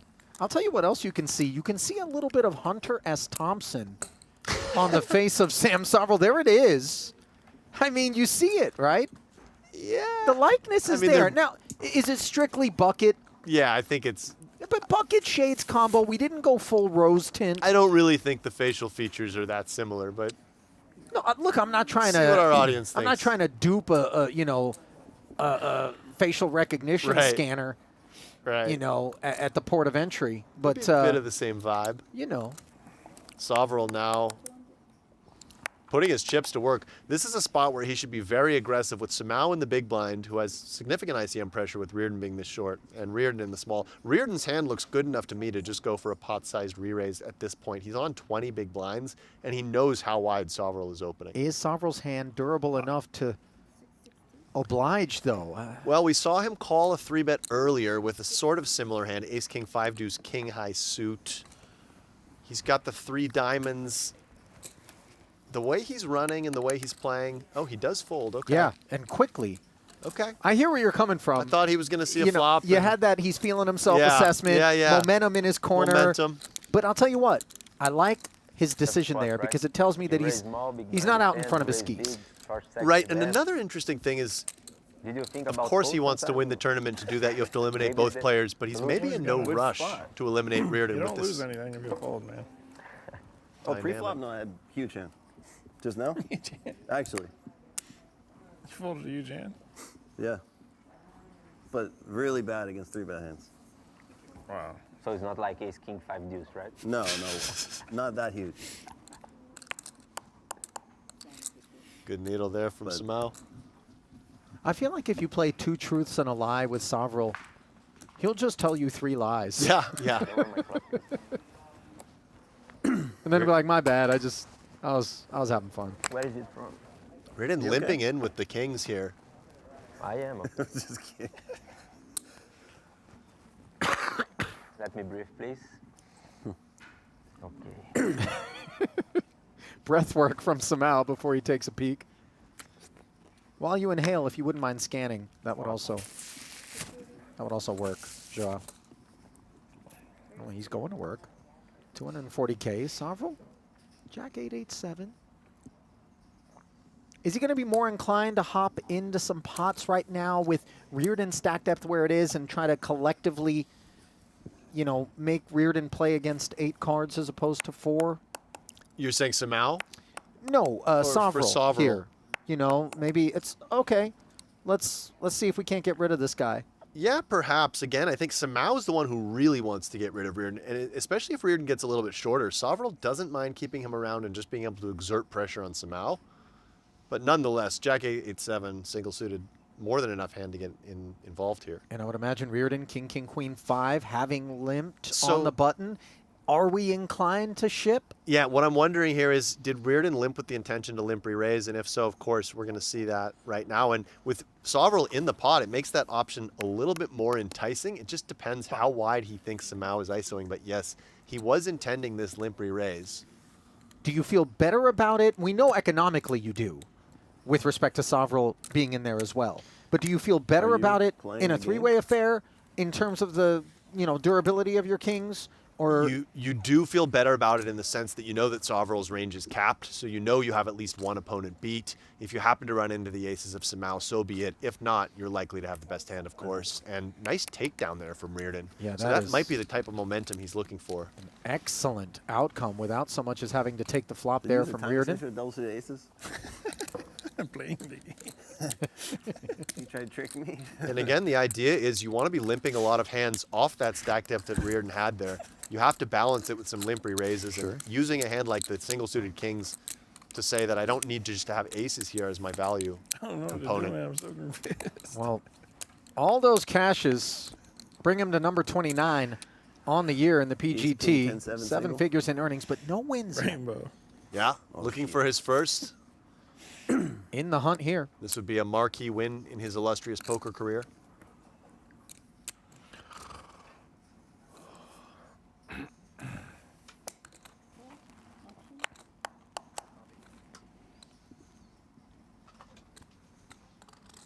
Wow, now the deck shining upon Reardon. Bar. Smack on the back of the hand for Sovrel. Bows out.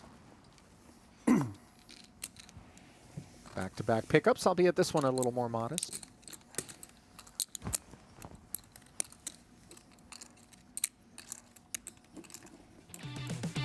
Well, now's the time to go annual with PokerGO. Annual subscribers can win a $30,000 WSOP Paradise package and 3 dream seats to the PGT $1 Million Championship. Head to PokerGO.com and use code Paradise25 for $20 off your first year. See PokerGO.com/rules for terms and conditions. You ever try to just test the waters when you're putting in those promo codes online where it's like, yeah, I found Paradise 25, but let me just put Paradise 50 in there I haven't and actually. see if that's active. I feel like you've done this. You know, I've been down those, you know, and by the way, I'm no Did it ever hacker. work? You know, yeah. It's like, oh, July 10. Right. You know, a coupon cabin or whatever. And I'm like, Yeah. okay, well, wait a minute. What about July 20? Maybe that's in action. I feel like this has worked for you at least once. At least once. And by the way, I think it was only once. And then ever since then, I'm just perpetually looking for that carrot. There's probably people who spend hours on the internet doing that. It's like a little digital treasure hunt. You know what I mean? A couple pretty nice looking hands here. Samau, of course, way the best of it on this flop. Yeah, Reardon. A flat caller from the small blind. He was on the hunt for something very different than this 7-7-4. Note that Samau sharing the 4 with the better kicker, but the benefit of position, the betting lead, and of course that open ender. He brings forward 110, and presumably that'll do it. Sure enough. Yeah. Great flop. Streak ended.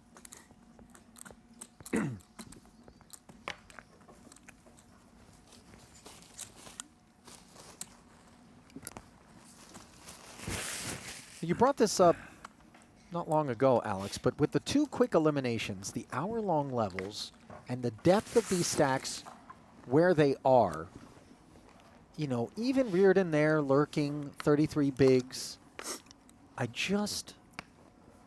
not trying to jinx it, and I don't even know if jinx it is the right way to describe this. Because if you're out there watching at home, obviously the more of this you can soak up and learn from, the better served you are. But this could easily go deep into the evening. It could. You know, keep in mind, we're at 30-60 right now. We're nearing the end of this level. That jump to 40-80 is a pretty big one. It really just depends on the way, you know, the card distribution shakes out and how frisky these guys are feeling. Yeah, As we see Reardon. I think the mood, you know, is Sovrel all of a sudden going to start to hammer. Yeah. You know, that's going to have a lot to do with it as things stand. He has certainly dialed up the VPIP. Note that Samau had ace-king 6-5 in the small blind, but with just 3 clubs to the king, you do have to be very cautious with those sorts. And look at this flop. Top set for Sovrel. And a gutter for dessert. Backdoor diamonds in case of emergency. Knuckles over. Reardon doesn't have quite enough hand to just want to pot and go with it, in my opinion. If he had something like spades to go with the 10 jack queen king, that could be a move. But with this hand, I like this decision to check. He has just the type of equity where he doesn't really want to get blown off with a check raise, and he doesn't really want to put all the money in. Now, how is Sovereign going to approach this? Tens full of eights. He's got this one by the throat, not in a hurry to barrel. And Reardon's going to have a little bit of PTSD. On more than one occasion, Sovereign's been willing to check 3 times and then bring a raise. I'm not sure Reardon has value on his mind. He does have the gut shot. Yeah, I think this is another one of those spots where something like a small bet just to deny equity is reasonable, or a check back, and he opts for the latter. Yeah, we're not going to be critical of his decision. Now another 5 rolls off, and let's see if Sam wants to do his own work.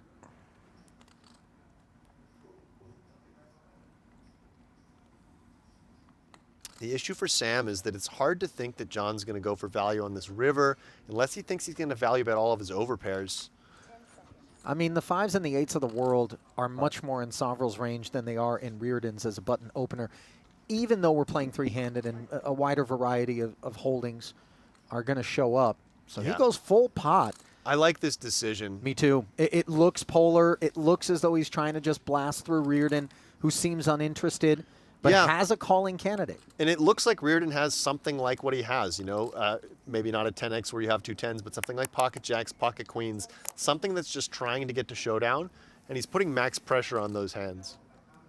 Wow, and he's going to end up on the receiving end again.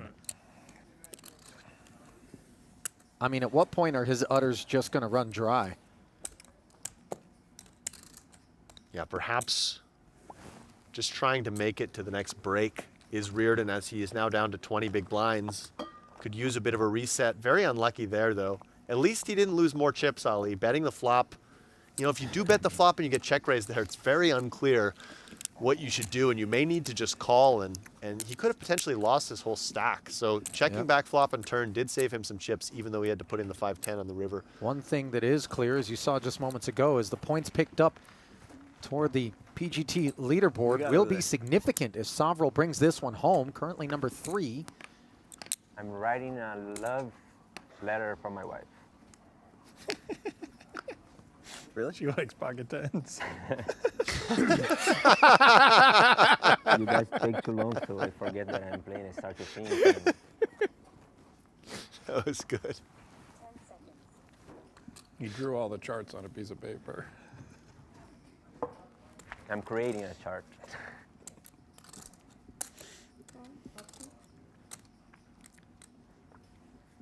Jack Doogie versus 3-card 7. 3 cards shared, by the way, here. Sovrel limping. Pot. Well, Reardon choosing to go pot. Does this qualify as kind of a trashy hand that's trying to win it here and now? Yeah, this is a little bit adventurous, I'd say, but what I will say is that I think Sovrel's limping almost the entire deck here. So even though he's rainbow, Ace-Jack 7-6 is likely to be the best hand. Nice to see some fight in Reardon, despite being on the rough end of more than one exchange with Sovrel.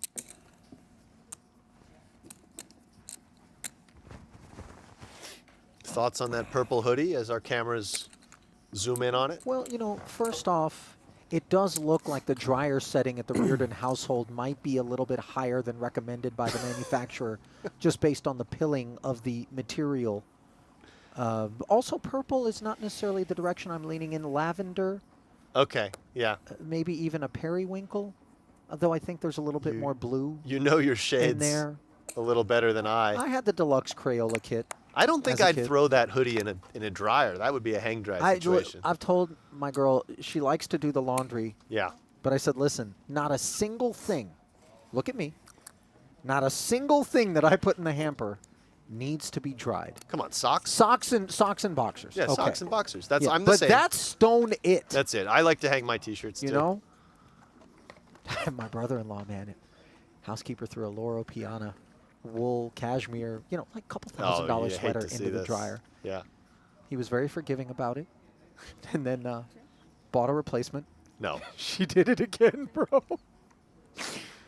Needless to say, she's working in a new house. Meanwhile, new shooter here on the turn, set for Samau. Yeah, a very ugly set though. He blocks his own full house outs, doesn't have any straight or flush protection. Not the type of hand that wants to start building a big pot, I don't believe. He does go for a small, no, he goes for a big bet, okay.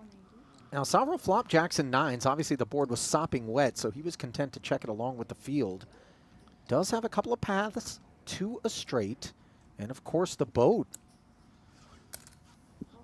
Hanging in there for the 180. Exit stage left for Reardon.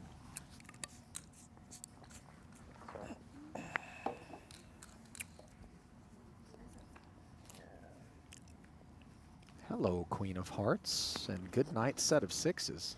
Savril with the king high straight. Four-liner on board, staring Samau right in the face. It's been the Sam Savril show so far these last couple of days. Yeah, you know, Samau overtook the chip lead, but again, Savril's tenures in second are very short-lived when Samau does leapfrog him across today and yesterday. Right. And remember that Savril's only in this position because he made that big hero call yesterday with the jacks and deuces against the pocket queens of John Reardon. And by the way, in spite of the hero call from Samau, here he is, Right. 6+. How much in the middle? 1/3 pot, value pursuit. Boy, his sizings are so spot on, aren't they? Yeah, and just they are, Ali, and so many combos of straights available here. That's the disaster for Samau. It's hard to call without a straight of his own when there are just so many different ways Savril could have one. Remember, this was a Savril limp on the button, round of checks on the flop, flatting Samau on the turn, and now firing the 200. And Samau not going to pay it off. One of the few occasions on which Savril doesn't get paid. Yeah. The sizing was nice, as you mentioned.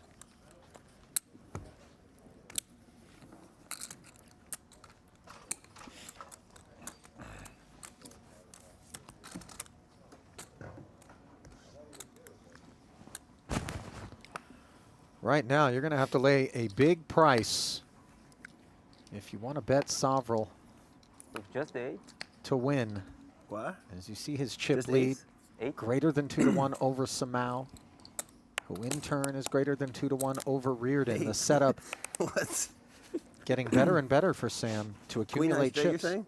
Yes, sir. No, sir. Never in my life.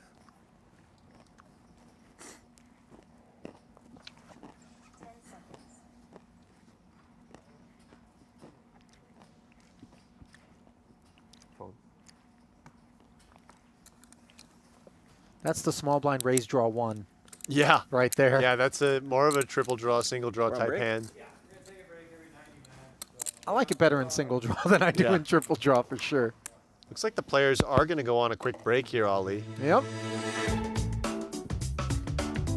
Well, if you're going to use 2 words to describe these last couple of levels of play, I think Sam and Savril are the ones, as he enjoys the chip lead, flirting with the 7 million threshold, lion's share of all the tokens. Alex and I are going to step aside briefly, but we'll return in just a few minutes with continuing coverage of the 3rd and final day of the Super High Roller Bowl PLO.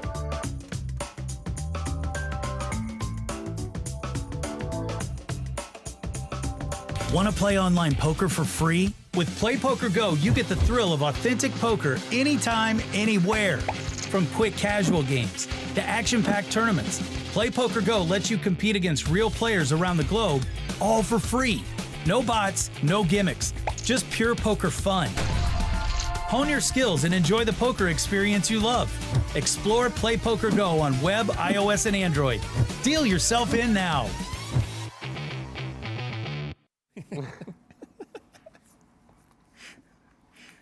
Savril's had Reardon in stitches throughout the course of this one. 30 million chips. Yeah, his sense of humor really speaks to Make Reardon. better hands versus me. Either that or Reardon's just doing nitrous before he shows up for these final tables. I kid, of course. You ever go to the dentist and get the laughing gas? I don't think so. That's a thing, I guess. It's in lieu of like, This is only when you're having some major surgery done, though, right? I don't know how major, but like get your wisdom teeth out, But they'll put you on the Ali, on the excuse me, gas. because we have Martirosian putting the majority of his discs to work here. Third scoop. Sovrel's hand business. very awkward here. 145 behind? Yes. On the one hand, he's getting a great price because Artur only has 145 behind. On the other hand, quite dominated by the types of hands Artur is likely to shove. Although in this case, he's actually a dead coin flip.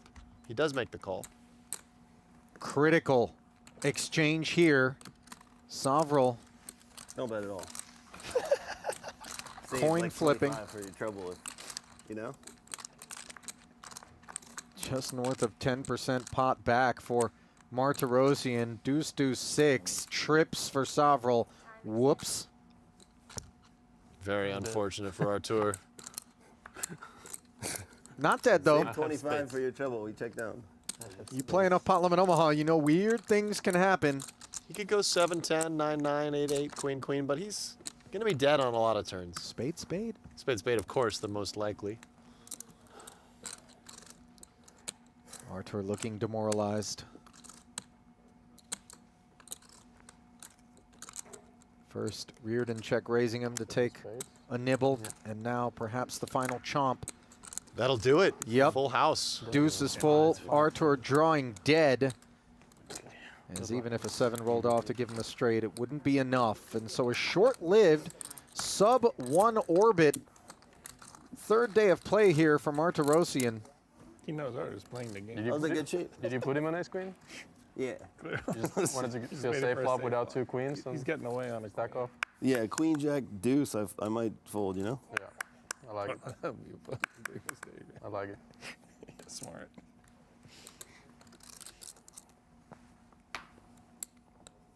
Sovrel will sit this one out. Reardon surveying on the puck here. Queen, jack, 10 tray and hearts. Yeah, I like this decision to limp with Samau and the small blind covering him. Doesn't really want to raise and face 3-bet. Wants to see a flop. And there will be a lot of this finesse in PLO tournaments, particularly at the final tables where there's a lot of ICM considerations. Yep. Obviously that ICM not exclusive to PLO as a format, but very much need to be mindful of what sort of opportunities you create when you do enter a pot in terms of limping or raising and the durability of your hand. That's why you'll see hands that are good, where you might otherwise think a player would be inclined to raise, choose to limp to assure themselves the ability to call, as opposed to open pot it, then get repotted and not have that option. Right, yeah, and Hold'em, one of the things you have to worry about when you limp is someone could just shove over you. No such situation in PLO. They can only raise the pot, so you're usually able to limp call, realize your equity where equities run close. You don't see a ton of limp folding in these tournaments. Well, no worries here for Reardon. 50K sprinkle with top pair, open ender, and hearts. Note that Samau has those hearts covered along with a gutter.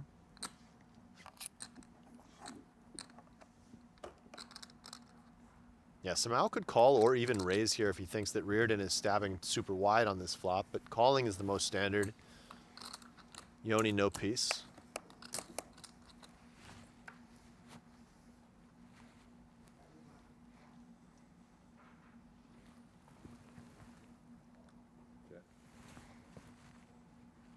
We've seen these situations before where the board pairs on the turn and the aggressor sometimes just goes with a small bet here just to clear up some equity and check back a lot of rivers, but checking back also a very viable option for Reardon here with a medium top pair and some backdoor equity, or some extra equity, I should say.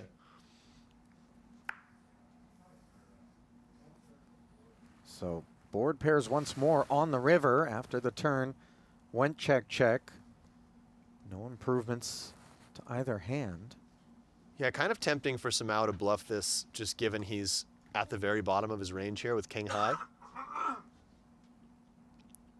On the other hand, having the 2 hearts are cards he wants his opponent to have. But I think I do like going for a bluff. Flop.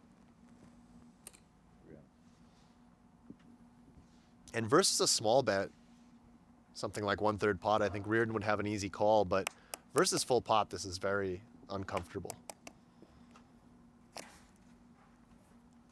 He has to try to figure out what bluffs Samau can have And now his hearts are working against him because those would be some of the hands that Samau might be bluffing with. You know, double paired boards, though, in PLO make it more challenging for your opponent to produce. And a warm welcome back to Vegas and to the third and final day of the 2025 Super High Roller Bowl PLO edition. Here inside the PokerGO Studio at Aria Resort and Casino, Ali Najad alongside two-time World Series of Poker bracelet winner Alex Rummenchess Livingston.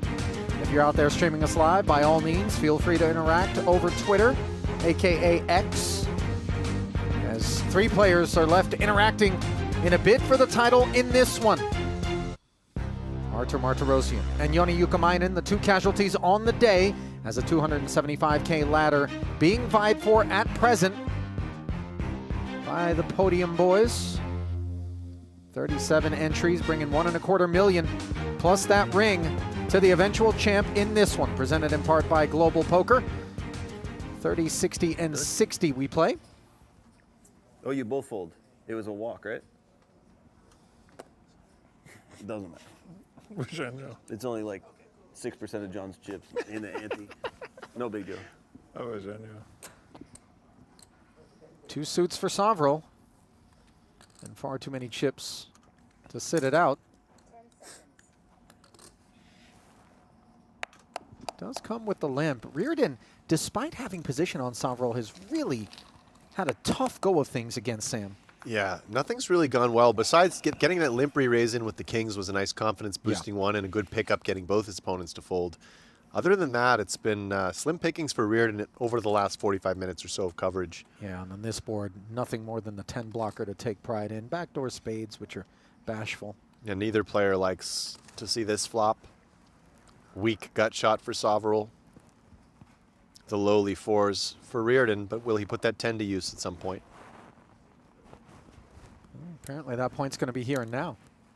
60. And give credit to Reardon. He is a battler. He's not one of those guys who loses a bunch of pots and then gets passive, kind of gets tight, clams up. He's always willing to put his chips to work. I'm glad you mentioned that, because I think all of us throughout the course of our poker playing careers can be guilty of feeling bruised, of feeling compromised, and feeling like we need to produce a big, strong hand to restore order, you know, and table image. Right. But not Reardon.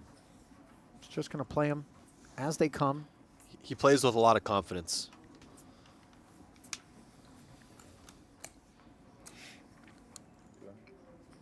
It is incredible how shaken as we see Reardon ready to stir things up here in the face of a Sovril button raise with tri-suit king-queen. We've seen a lot of these raises with napkins from Sovril, who knows that Samau wants to outlast Reardon. Last time Sovril had the ace-queen 7-5 try. Now the king-queen 5-4. Is this one going to just hit the bin as well? And it does. I was just going to embark on talking about how remarkable it is when you do find yourself on the receiving end of a few, you know, running not so great. The longer that goes on, not necessarily at a single table, but just across a span of sessions, tournaments, FTs, whatever it may be, the more you can be left really tested in terms of thinking, is it me? Do I have a tell? Are my fundamentals, you know, in need of a revisit? You know, it's hard. And having command of craft, I think, is truly the key to maintaining the confidence required to get out there and play the hands optimally, even through those stretches. Yeah, that's very right. It's the work you do away from the table, both on the technical aspects of your game and the mental aspects of your game. That's what really allows you to endure the highs and lows that are inevitable in poker.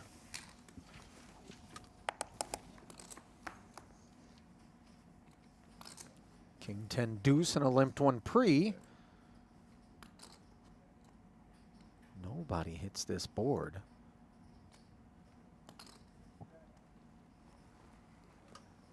Reardon going to take a little stab. Should be fruitful. And sure enough, he'll take a small one. So a couple little pickups there for Reardon. Inching his way back closer to Samau's stack. Well, you're going to want to inch your way to a laptop, a phone, a desktop, whatever you need to to make sure that you don't miss out on the opportunity to play free online poker with Maria Ho in 10 minutes time. That's today on Play Poker Go. Hit the 10K gold, no gamble, no future sit and goes, and double your prize. Maria will be there. Plus, play a single hand to get entered to win a dream seat in the PGT $1 Million Championship. That happens in 10 minutes. Enough time for you to download the free Play Poker Go app or visit playpokergo.com. Shout out to Maria Ho, by the way, part of the Booth Brethren. Yeah. She sometimes occupies that analyst seat that you're in here, Alex. Absolutely. I know she's worked the WSOP main event a few times. And sideline reporting as well. Right. So wears a few hats. Great player as well. Member of the Versatile. Women's Poker Hall of Fame is Okay. Maria. Ace 8-7 here, nut flush draw for Sovrel, plus a gutter. He slips it over to Reardon.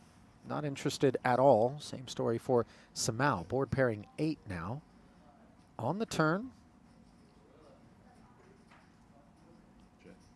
No pair anywhere, other than the one on the board, of course. Hence another round of knuckles. Seemingly eminent, although up to Samau. Note the percentage is not adding up to 100. Just refers to all the times that the 2 king jacks are going to chop if it does make it to a showdown. It is Samau who stabs here with absolutely nothing. Just this is what I said about Samau. He has good intuition, Ali. He has no real cards in his hand that would lend himself towards taking a stab there, but just picking up on the weakness of his opponents. And you know, it's even more impressive when you've seen how often Sam Sovrel has been willing to trap and check some strong hands, that Joao is still willing to stab there with the no pair, no draw. And you know, that right there, you string enough of them together, and it's a significant swing between giving away 60K, or in this case, I think it would have been 120 as Samau. No, Samau wasn't in the big blind on that occasion. He was on the button. But, you know, versus picking up the pot. Right. Now that's a few $100,000. Run that 3-4 times. It's $1 million in chips. Yeah, it adds up quick. Sovrel again with a fairly cheesy hand on the button. Awkward one for Reardon.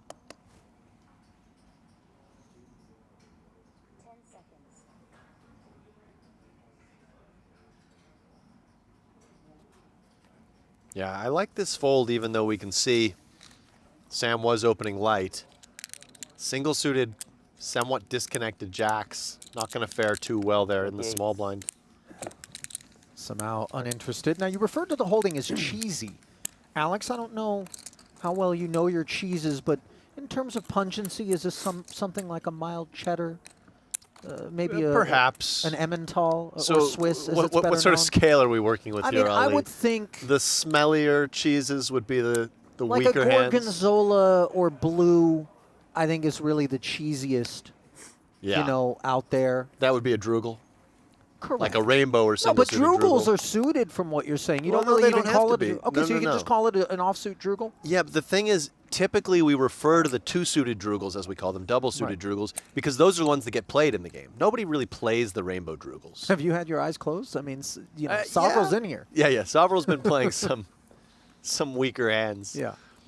That was an approachable cheese. Yeah. That he had on the I'm a button. cheddar fan myself. I don't love the really pungent cheeses. Man, I remember one time watching that Bizarre Foods with Andrew Zimmer, and he went to some, you know, cave aging place and ate a cheese. I think this was in Mexico. And forgive me if you're enjoying a meal right now, but it had like larvae of some sort in it. It was the cheese was actively hosting. Yeah, that's not the one for me. grubs. Yeah. That would have to be like quad 9s in your hand, I think. Yeah. In terms of the cheesiest of holdings. Right. Maybe 3 deuces with a 9. Yeah, there you go. Qualifier. You could still hit that bottom set.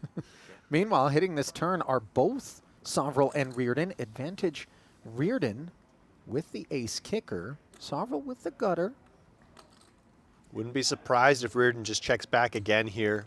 Tries to inch his way towards showdown. Again, one of those spots where you can mix between a check back and a small bet. Does he think he can get 2 streets out of Sovrel is the question. He does check back. And this will make a river call that much more comfortable. The ace improving Reardon. But of course, Queen 10 fills in. Does interfere with it slightly.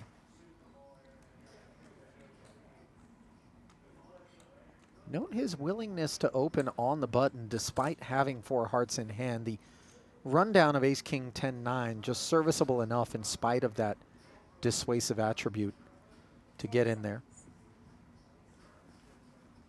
And he is going to pursue value here, despite the fact that he's been check raised in a few of these spots in the past. Does decide that the ace, king, 10 blocker, just enough hand, goes for a small value bet. Opening the door to Sovereign, but I think Sovereign is just between call and fold.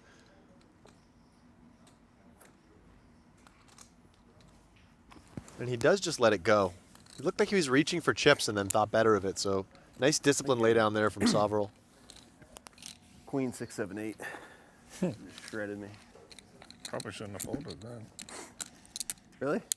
I'm saying if that's what you thought. I'm not saying that's what I had.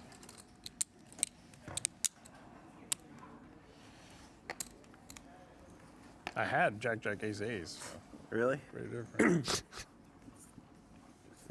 I mean, I didn't have a great hand. I didn't buy that. Speaking of great hands, big one here for Samau on the button. Sure. I had a good hand. You had a good hand. 180. Fold ace.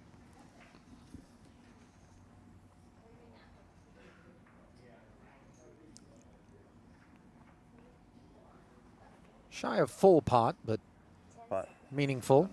And the 180 does get repotted now by Sovereign. Departure made that much easier for Reardon. Now back over to Joao. Yeah, his hand far too strong to fold. Just a question, does he want to 4-bet? Does he think that Sam has enough 3-bet folds in his range? How much does the ICM play a part in that decision here with Reardon trailing by about 800 coming into this pot? Yeah, it kind of works both ways. It might make it more likely that Sovereign just has some 3-bet folds here, more than he normally would because he knows how much pressure he can put on Joao. So for that reason, Joao might just decide to 4-bet this hand. But at the same time, when you do run into it, it kind of is more of an ICM disaster, so that would favor calling. But a willingness to 4-bet also makes his hand look that much stronger considering the landscape. Yeah, and I don't think he's considering folding, but he does look... He looked like he was between call and fold, not between call and 4-bet there, just based on his facial expressions. Big one taking shape. Reardon loves to see it. A very interested spectator. And Reardon would have flopped... Oh no, sorry, Sovereign flops huge here. 7-6 tray. Top wrap versus air, but out of position is Sam. Checking it. Yeah, so this is a function, again, we talk about ranges. This is a function of what Sam thinks a lot of his range might want to do. I think his exact hand actually just wants to pot this, and I probably would have been tempted to pot his hand because I think at this stack to pot ratio, 1.5, you do get to pot some of your combos of overpairs. So given that, I might have just potted his hand, but a lot of his range wants to check. And look, if he can induce this from Joao, you know, that's not such a bad thing. Now, does he want to just go for the check shove, hoping that Joao has enough bet folds, or does he want to just play call with these nutted outs, see a turn in position?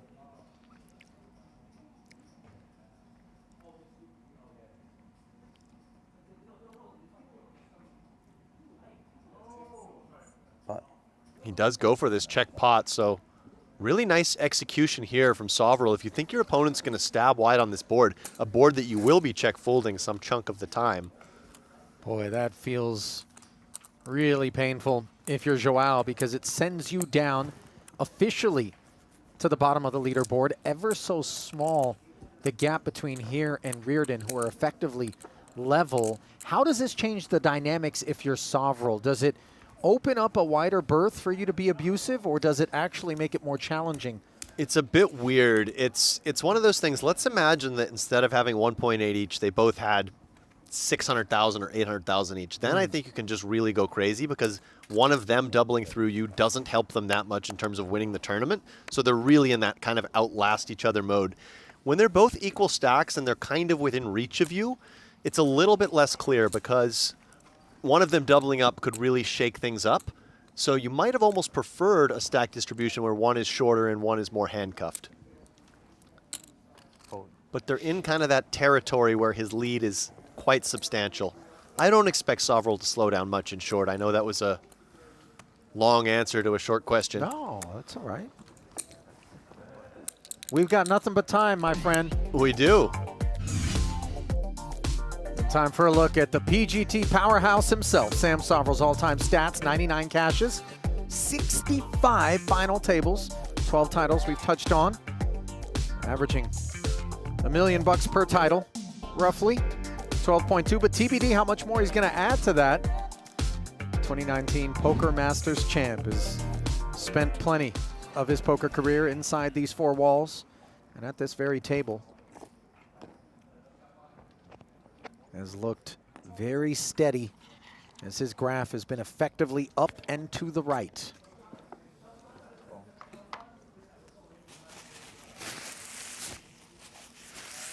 Somehow limping. And Sovereig's not going to let this one slide.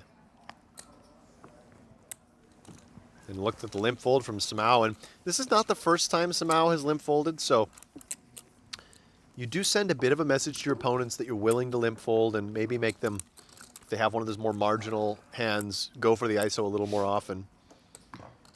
But of course, we know Samau, tricky enough player, to balance that limping range with some strong hands that are ready to pounce over a raise. Let me ask you this, though. When you have a bunch of limp fold data points instilled into the opposition, if you're somehow, when you do pick up the big one, do you prefer to limp and then 3-bet and make it very simple for Sam to say, all right, okay, now you woke up with one? Yep. Or do you prefer to limp flat, under-rep it? You know what I mean? Obviously hazards. Yeah, I think you just go for the limp 3-bet just because equities run so close in PLO anyway. And, Okay. and a lot of the hands that they're ISOing you with are still going to call the 3-bet, and you just want to push that equity edge. It's not like slow playing guarantees that you're going to win the pot, as Samau this time just opening on the button with very strong aces. Yep. Runs into a couple of pieces of stinky cheese. What sort of cheese? The blue or the... Yeah? Full blue? I don't know. I mean, how many cheeses are there? There's a ton. There's a you lot. know? There's we didn't even get into the soft cheeses, the brie, the ricotta. You seem like the a man mascarpone. who's been to a few wine and cheese parties in I your don't time. do the wine, though. That's true, the thing. you're I'm not a big drinker. Foodie, and I just wine is rancid. And you've never been a Welch's. drinker, huh? No, I don't get it. Interesting. I really don't. I'm a complete lunatic without alcohol. This is well known. That's So true. imagine taking what little That's true. inhibition I have and binning it. We're going from 0 to incarcerated in a hurry. Most people need to drink to achieve what you can achieve by just Yeah, I waking don't- up. I take no credit for this. You Yeah. know, I just I lack that filter gene. And I haven't even made it to the 2 or 3 a.m. hours with you on one of these streams yet. Careful what you wish for. Savra limps the button here. Hand that wouldn't have minded. Calling a raise if one would have come in, which it doesn't. Yeah, his hand is a very kind of textbook limp hand in PLO. Although with his stack, he could consider just raising most of his playing range. Top pair for Sovril.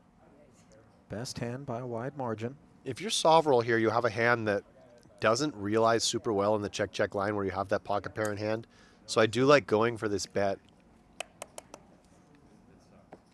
For instance, if you have something like Queen 10, 9, 8, it would also be okay to bet, but it realizes much better in the check-check line. There's a lot more clearly good turns and rivers and runouts. So you're in less of a hurry to start building a pot. And then it's kind of like one of those things where if your hand's even better, then you want to start betting again just to push the equity edge. Well, we want to push you in the direction of global poker. Now, through October 31st, head to globalpoker.com and purchase 150,000 gold coins for $30 using the bonus code PGTPLO30. Pick up a free SC11 Eagle Cup entry and a free 30 sweeps coin. Start playing today at globalpoker.com.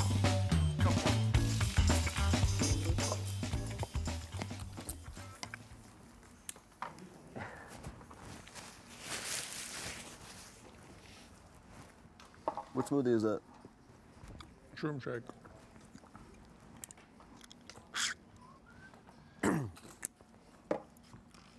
Which one is that? Oh, peanut butter or protein or whatever? Yeah. It's like the same thing. Huh? Is it acai instead of banana? I want both. Banana makes it too like slimy for a smoothie for me. Oh, it makes it creamy. I like Are you a smoothie guy? Yeah, and I tend to agree. A banana is a compulsory ingredient to any smoothie I'm drinking. Yeah.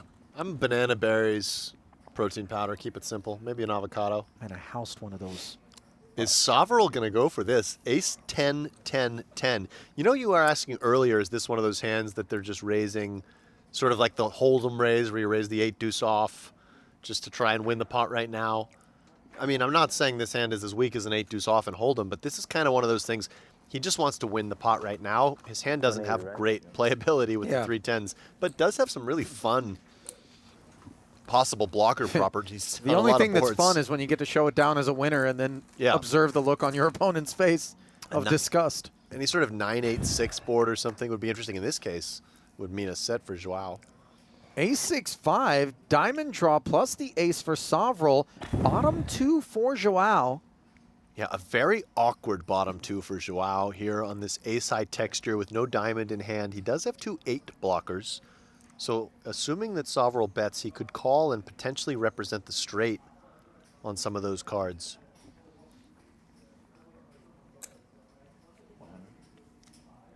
It's going to be really fun if Sovril gets to show down this hand, like you mentioned. Throw the 3 10s in the middle and then maybe the ace on top.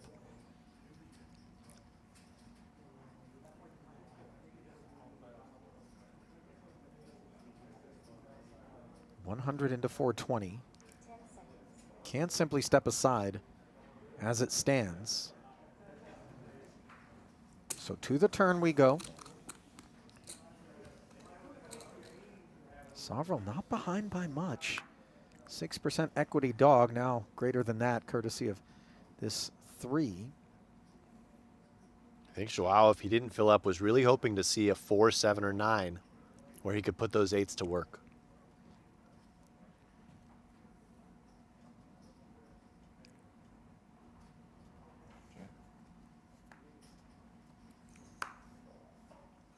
Check back from Sovril. And a clean river for Samau.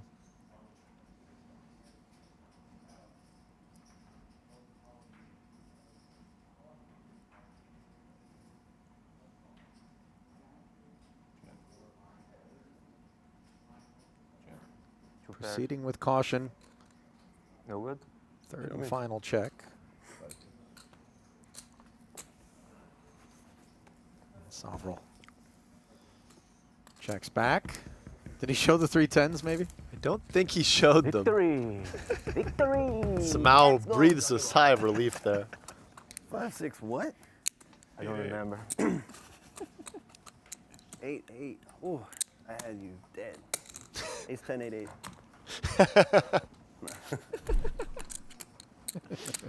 I did have a big pair.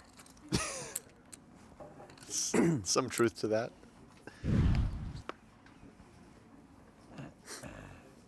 A big trips in hand. You know, I'm also getting Rick Solomon vibes off of Sovril Yeah, right I now. could see that. I could see that. Some may know him through poker, others perhaps through some of his other on-screen exploits back in the day. A man of many talents. Look at this, Ali. Sovril has a very viable pot-sized 3-bet candidate, but elects just to call. Why the flat? I don't know. Perhaps he thinks that Samau's raising range on the button is just so polar that he doesn't want to 3-bet and have to get all the money in. But to me, that hand, the double-suited version, is just so strong I'd want to be going with it.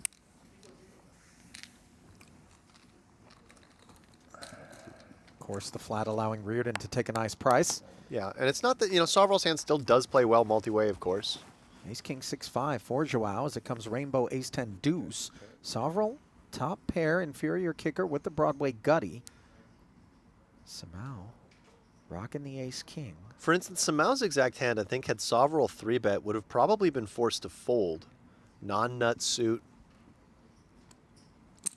175. And he's going to have a lot of hands like that that will have to fold, especially with the ICM pressure. But Sovril just taking it to the streets.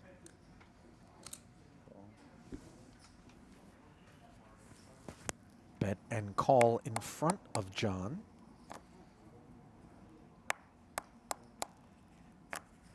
Good night, tens.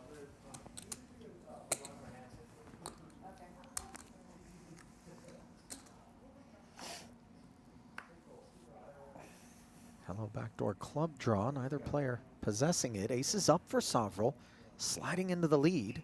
Yeah, nice card there for Sovrel. Samau doesn't really have the type of hand that would want to put too much more money in on this turn card. No backup with his ace-king. If he bets, he has to bet fold, but I suspect he'll just want to navigate towards a showdown. He agrees. And on the river, the jack improving Sovrel to top two. It does come in club form. Yeah, we've seen Sovrel go for some very thin value in the past, but I think this card, completing two different straights as well as the flush, no club in hand, just a pretty clear check. Is Samau far enough down in his range that he ever wants to turn this hand into a bluff? Show me ace queen, please, sir. And He says, show me ace queen. He can show you ace queen, Joao, but he's also got a jack with it. Yeah.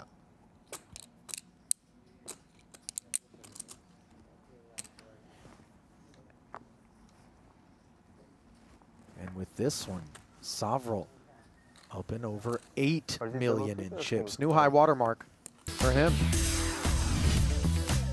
There it is officially, brought to you by Global Poker.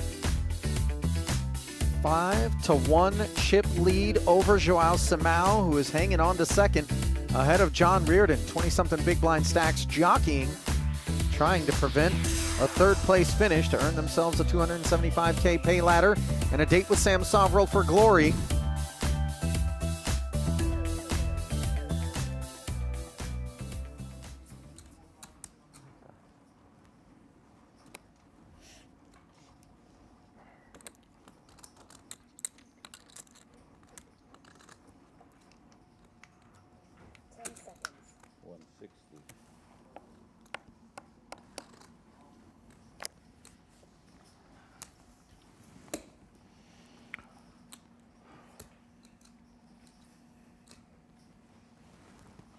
Sovrel leveraging the puck and his chips. Samau with a very pretty one here. Yeah, 2 suits, 3 Broadway cards. Let's see a flop. Did he say pot? No, he said I think he call. said call, yeah. The more expected option. Yeah, he's got to be mindful of that ICM situation against Reardon. It is funny. I've always found that pot and call can sound very similar. Very much and so. I've been confused myself at the table a few times. Top two here for Samau. Sovrel with the Broadway gutty and nothing further. Checked over. Yeah, Sovrel's card's not doing him any favors here. When you have these cards, your opponent has those cards. Is kind of one of the thinkings.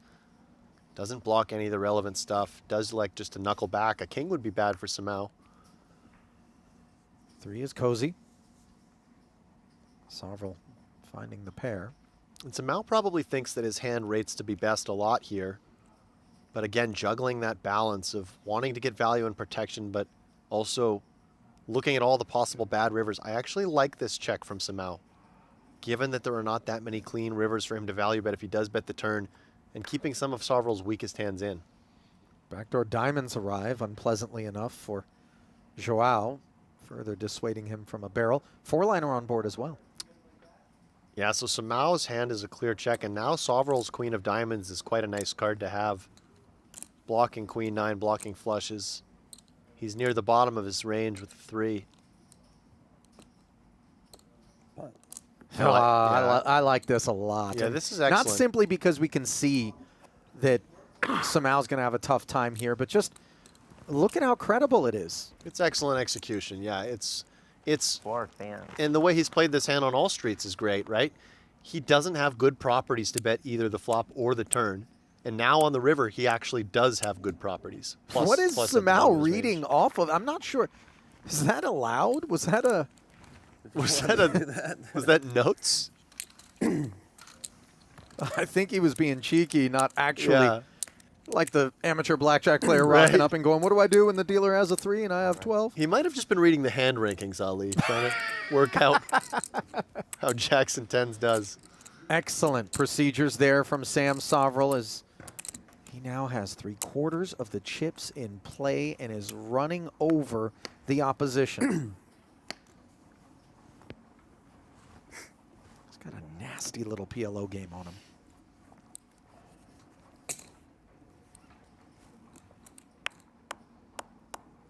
Nice You got looking a little 08 hand for Reardon. I might as well be munching on Oreos, man.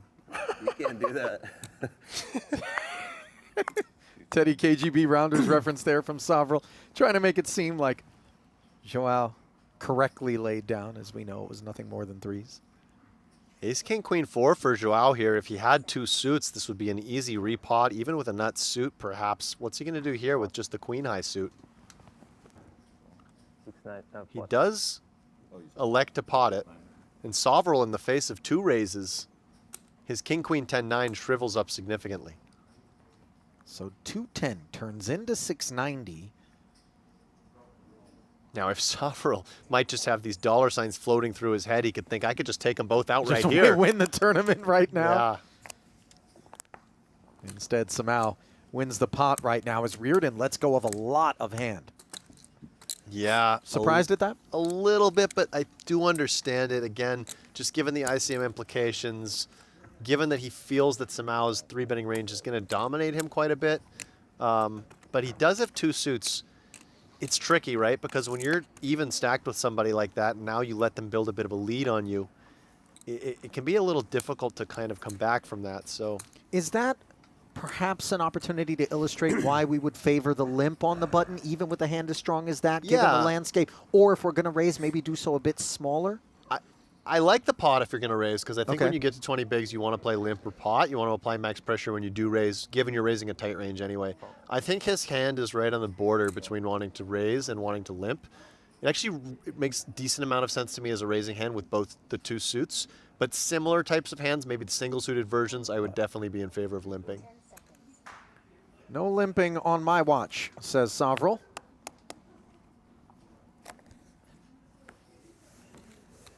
So now 180 in tariffs imposed.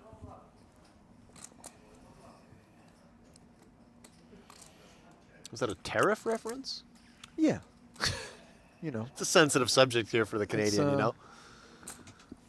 it's well, you know, you're only Canadian for a little while longer until we make you the 51st state. Well, I am a dual citizen, Oh, welcome aboard. but I haven't yet renounced your American I citizenship. identify more Alex. with my northern half. Did I hear that Justin Trudeau is dating Katy Perry? The rumors are true. I've seen some photos. Really? Yeah. Attaboy. Way to get after it. Yeah. An unlikely pairing, I'd say. Yeah, I don't really make her for political circles. No. Allegedly introduced by Hillary Clinton, Okay. I've heard. And I don't really make him, well, I kind of make him for entertainment circles, actually, but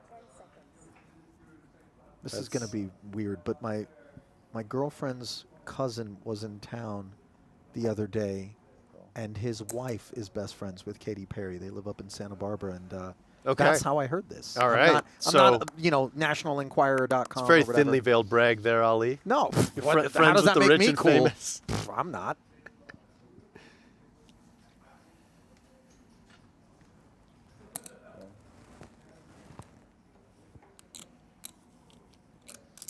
Limp on the button here from Soverel. Reardon likes the price. Now Samau, nickels, and an ace-queen suited. Happy to check back. 1-5 occupied. Knuckles the nickels. Like that. 320 in the middle, and the flop delivers a couple of queens. Okay. Samau all over this one. Okay. Sometimes in these situations, the 2 short stacks will show a bit of deference to the big stack. And Joao fills up on the turn.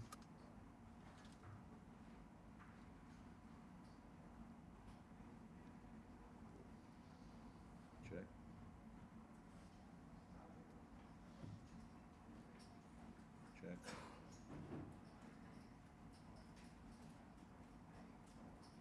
Right. Sovrel keeps himself out of trouble despite connecting with the ace. Backdoor clubs arrive.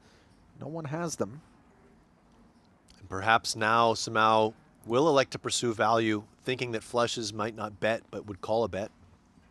And you're going to want to size to target that sort of hand, make it, you know, easy enough for them to pay you off. Right.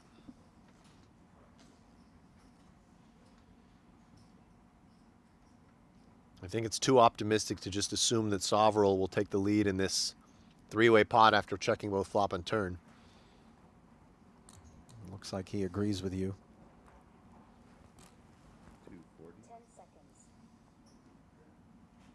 You know, the interesting thing about Sam is you're tempted to kind of look at the day that he's put together and say, you know, he's been relentlessly aggressive. But he's shown appropriate restraint on more than one occasion, and that aggression has been deployed in a really opportune and sort of well-timed manner. Right. So if you're Samau, you can't just presume that a check In is the going to game. draw the bet out of Sam. I was waiting you play the game. Really? Hand too good. Yeah, Sam has been just very calculated in all of his moves. Balanced. Very professional.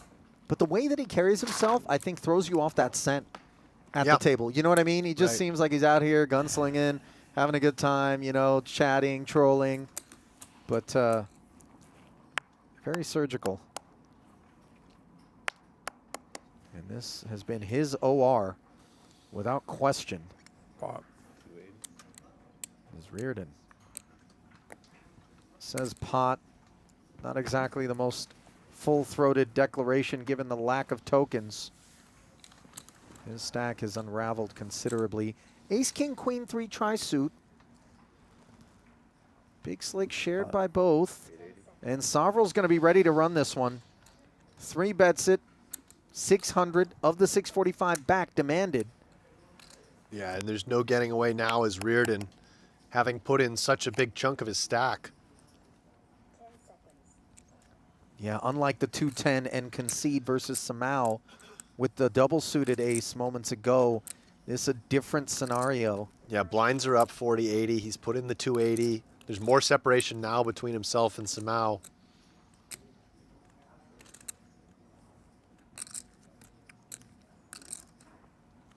I'd be pretty surprised if he got away from this one. 10 seconds.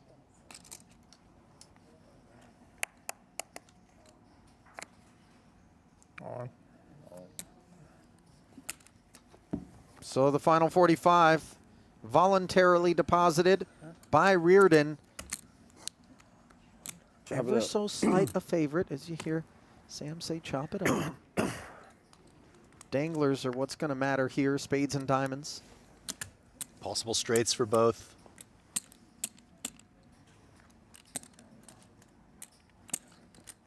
Spades a little more likely than diamonds. Reardon blocking 1 and Sovrel having 3. Yep. That's part of the advantage.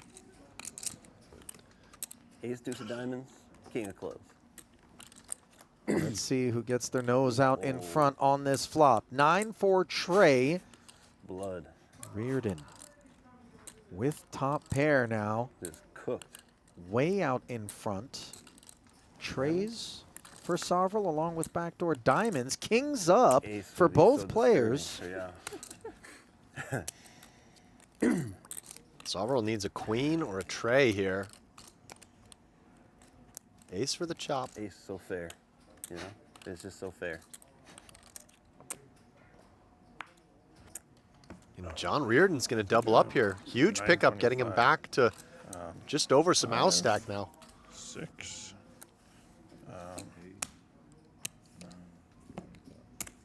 With the blinds having No, ticked he's up to playing the game. 40-80, a big jump as you pointed out earlier. Despite that double, he's still in that low 20-some-odd big blind territory. A couple of blinds north didn't of buy it, huh? Samau. And, you know, that's depth that in PLO Unbelievable. can work its way into the middle. Definitely. I was hoping you had nothing. Never, mate.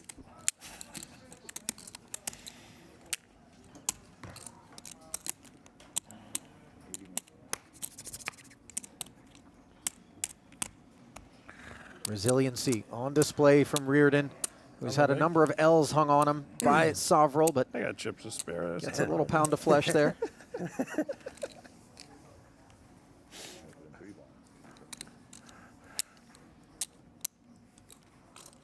Somehow not thrilled with that outcome.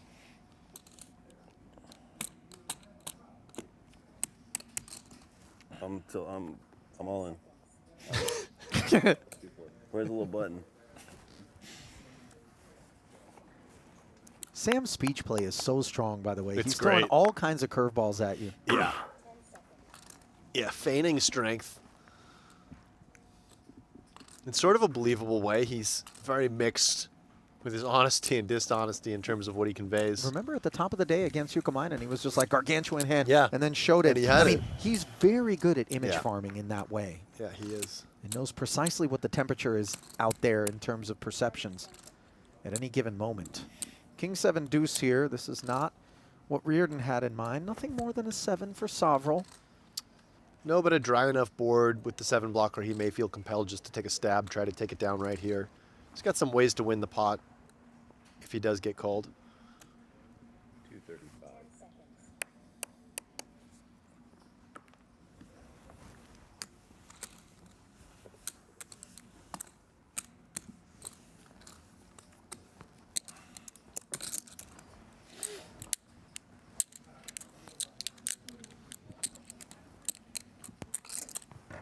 Joao stretching it out.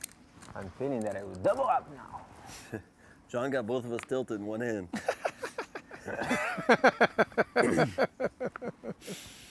That's pretty accurate.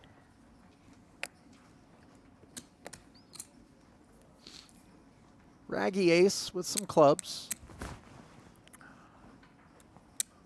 10 seconds. Mas, says Sam. 210.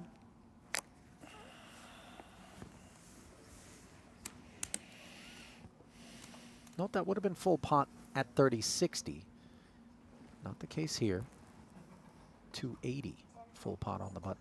Very defensible hand here for Joao.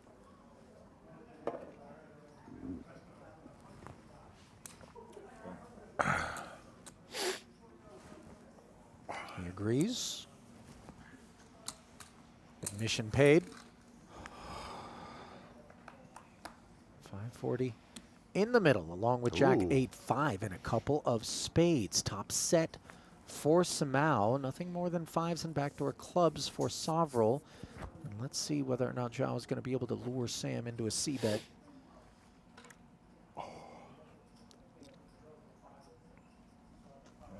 There's your answer. Sam's been so clean in these spots with his decisions. Picks up a gut shot. If you feel like your opponent goes for a lot of delayed C-bets, Joao could just go for a check raise all in here, but perhaps more standardly versus check. Just put something in the middle. 10 seconds. Do you ever size down enough to try to induce the raise? I don't know that a small bet's necessarily going to induce a raise in a spot like this. I think on a board that's has this many different draws, the straight and flush draws available, you kind of want to just size something like this 2/3 plus with most of your hands that bet. You don't really need to play any sort of small bets, in my opinion. So you bet your strong made hands, you bet your strong draws, and then you bet some stuff that has good blocking properties to your opponent's continues.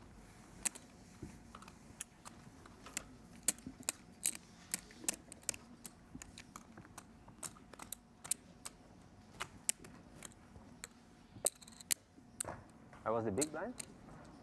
Oh my god, I played that hand on the big one. Unreal. 2, 4, 9, 10. Rainbow. Nice call. Sovrel just avoiding trouble. 10 seconds. Been tough to take big pots away from him. Big hand alert here for Samau. Ace is not suited, but he does have hearts. 10 seconds. Oh, and looking to trap Sovereign. Ace King 4-3, along with some spades. And he will 240. take the bait. Yeah, he gets this, and he snap pots it. Sovereign hasn't even put the chips in yet.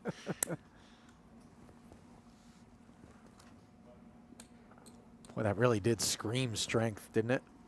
It did, and we saw Sovereign raise call the ace-king 5 deuce earlier, but that was a very different situation where there wasn't much in the way of chips behind. 10 seconds.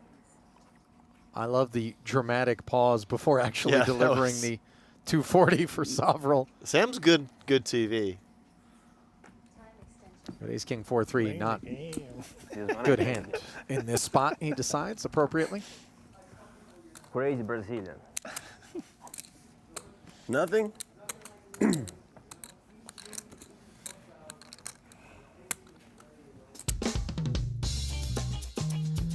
Well, Octopi Poker is the next generation study system for everyone.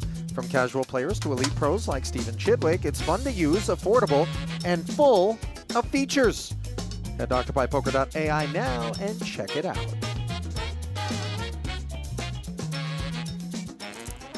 Would you say at these echelons of poker at this point, if you hope to succeed, you absolutely must be in the solver streets, Alex? I wouldn't say that with certainty. I mean, I don't think Jesse Lonis is really in the solver streets. Okay. And he's certainly crushing the highest stakes tournaments. I do think for most people it does make sense to sharpen up your fundamentals, even if you consider yourself more of a field player Can't or hurt, more of somebody right? who exploits. I think just getting familiar more with those baselines helps. But people learn in different ways. Not everybody needs to look at solver charts necessarily. By the way, everybody, learn. that's Alex's way of ensuring that he still has edge against those of you who decide not to level the playing field for yourselves. Meanwhile, imbalanced is the Sovereign Reardon altercation here. Eights for John, action checked over. You see the club draw and the two-way straight draw for Sovereign. He won't be going anywhere if John delivers chips.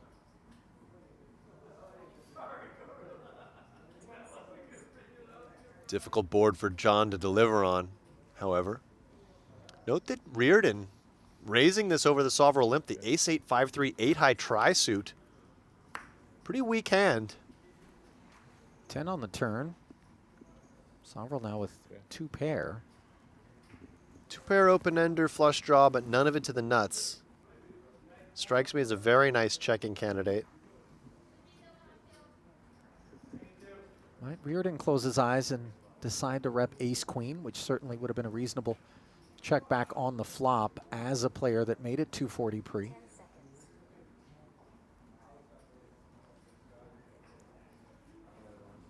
Answer is no. Now the king counterfeiting 10s and 8s.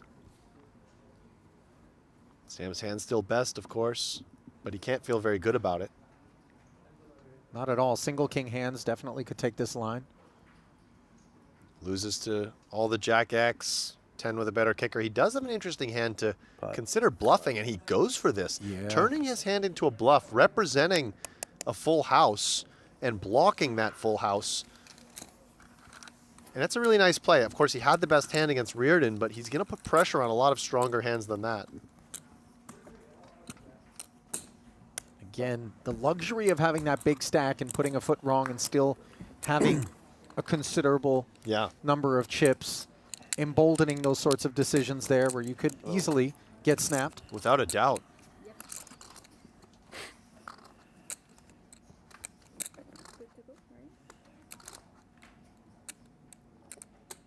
It's this positive feedback loop of run good, allowing you to accumulate chips, allowing you to play with more confidence, create your own sort of self-fulfilling prophecy, if you will.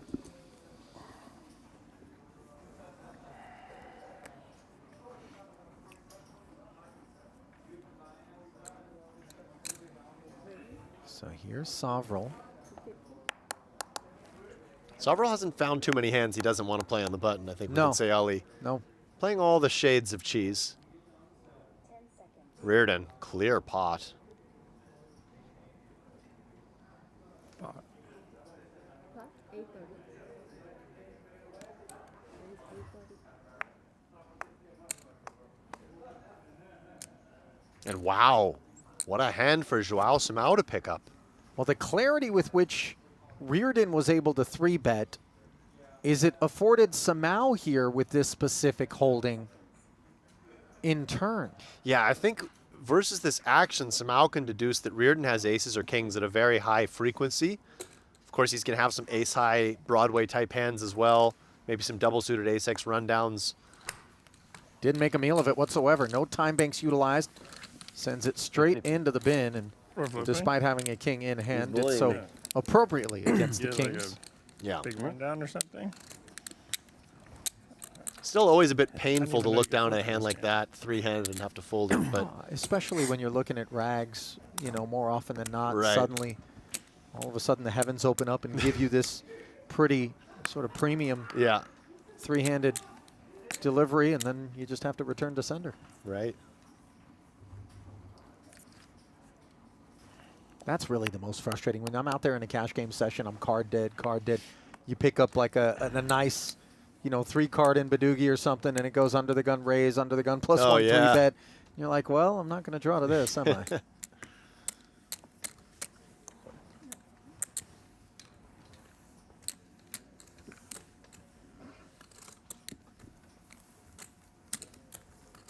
Sovereign. Snacking.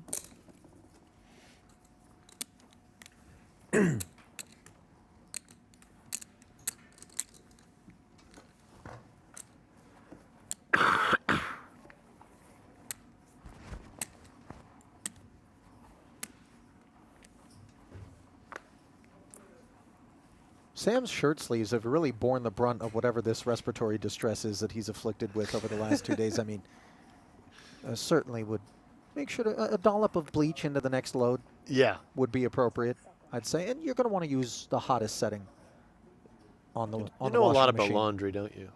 Listen, I've made enough Bit of an mistakes. expert. It's just another, you know, kind of. I'm a little OCD. I know people I get can see a that. touchy on using that casually because it is an actual disorder, as Howie Mandel has taught me during commercials of late. But Well, perhaps you have the actual disorder, I just- Ollie. Let's not discount it. I'm not. Listen, if I can't find Nor the should I extra make light sock, of it, but I'm not. right. I'm not suddenly going to miss my court You date. you or would something hate to like see that. my top drawer.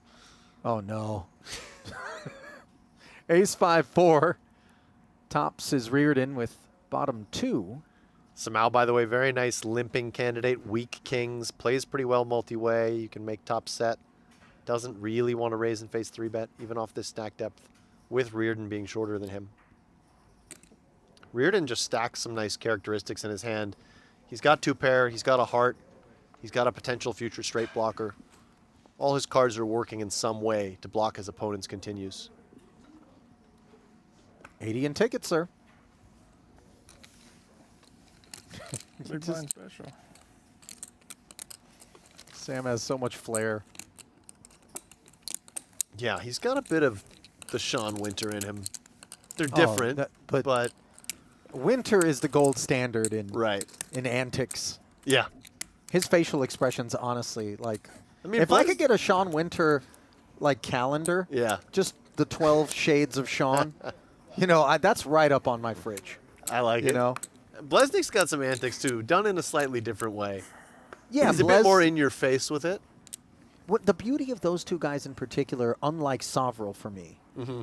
is that the line is so blurred between where they're doing it with intention Right. and where it's just who they are. And you find with Sovril that's not the case? I find with Sovril there's a more deliberate, Okay. you know, tactical aspect to it Yeah. than with those two purists. Right. It is gray waters with those two. Oh, come on. I enjoy them both. I'd love to see Jared in a jury deliberation. You know, I They're- don't know if he'd make it to the final round of proceedings. they're held up 11-1. No, but what I'm saying is, Yeah. how do we know, you know, that the glove didn't fit? You saw the glove. It's a terrible fold, Ali. It's terrible. Yeah, now, Ali, I'm going to tell you this. That right there, that's the worst fold in the history of the PPC. And look at this, Ali. Look at this from John Reardon. That's the most incredible thing I've ever seen.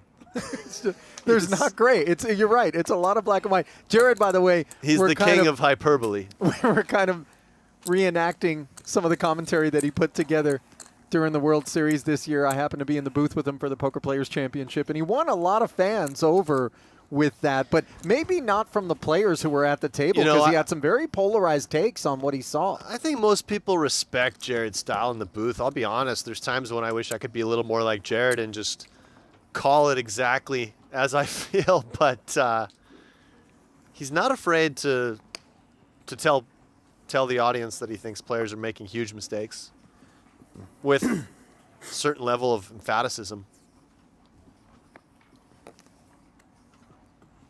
Oh, nice dodge from Samal there. But and a nice Chrysler here from Sovril. Although I don't know that the words nice Chrysler have really ever been strung together. Chrysler had its time in the day, did it not? Name a Chrysler model, Alex. Not enough of a car guy. Name one Chrysler model. Well, I don't think they're currently a big brand, but are they even in existence? Can you it's buy a really Chrysler? good question. What happened to Chrysler? Should we Google this? Google's our friend. Google's our friend. I got Wi-Fi. By the way, do we have any sort of stream we should be checking in with? Commentary? Is that a thing? What do you mean? Like PokerGO? Is there a something? chat? Do we want to be engaging our audience? Okay. Or is it just me and you? You know, Chrysler makes exactly one automobile at present. No way. The full lineup is just one car, and it's not even a car. It's the Chrysler Pacifica minivan. You know? Wow. And by the way, you know, I think it could be a nice minivan. if you got if status you're going with down that route. any of the major rental car companies, you're Yeah. not going to mind seeing that kind of in the gold aisle. No. You know, you got the family. Give me the Chrysler. I You kind know? of forgot about the brand until you brought it up. You and everybody else But listening. they must have been big at one point, right? Yeah, Chrysler. sure. Let's In do a the- little more In the research. 60s, maybe. Did a hand just get played, by I the don't way? know. I'm I don't so care. riveted by... I think something happened and we missed it completely. We called exactly 0% of that hand, caught 0 cards and 0 action. It was worth it. It's easy to get lost in here.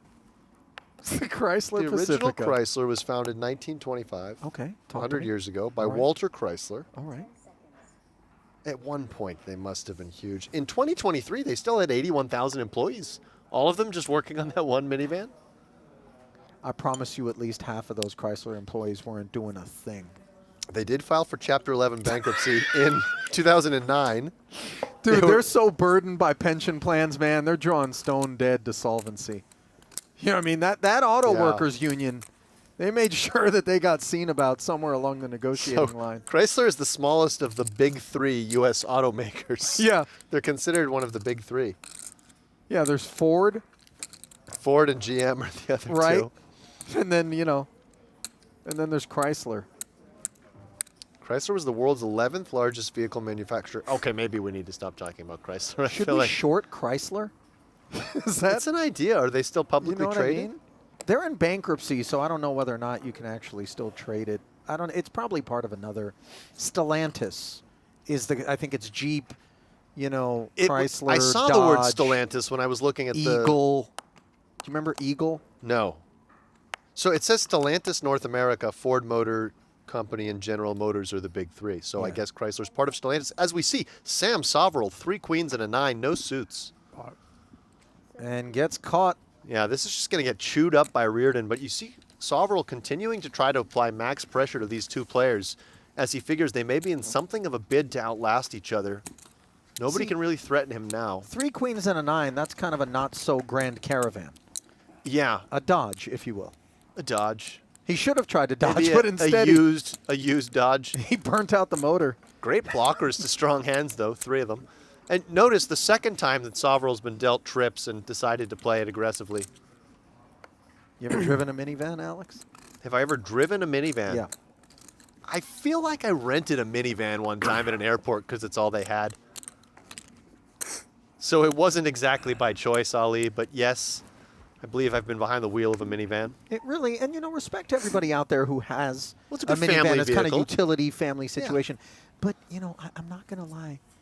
There is something inherently emasculating for a gearhead like myself about being found behind the wheel. I'm going full limo tint. Are you a car guy? Big time. What do you drive? I punt the hell out of it. I've got a Oh, you have a host of vehicles? Bentley Continental GT right now and a Porsche Taycan Turbo S. So if you want to know where my paychecks go, it's just direct to the dealership. Do you lease these? Nah, man. You buy them. I just take it on the chin. All right. Meanwhile, Sovrel once again going to take it on the chin from Reardon here, although this one far more durable than the one that preceded it. 200 becoming 680. Yeah, Sovrel's got a lot of hand here, even in the face of this 3-bet from Reardon. Knows better than to just blast off with 1.2 back for John, but too durable to lay down. So we play for 1.5 plus, and Reardon in a great way. Yeah, 3 to notice. 1 plus the advantage. Queen 6-4, 2 diamonds out there. How much in there? And this is a very, very awkward spot for Sovrel if Reardon shoves, because he knows that against exactly aces, he's in very bad shape. But if Reardon has some sort of ace-high rundown hands, he can be ahead. But no backdoor flush draw. This is where having the pair in your hand is working against Sovrel. He'd way rather have ace, queen, jack, 10.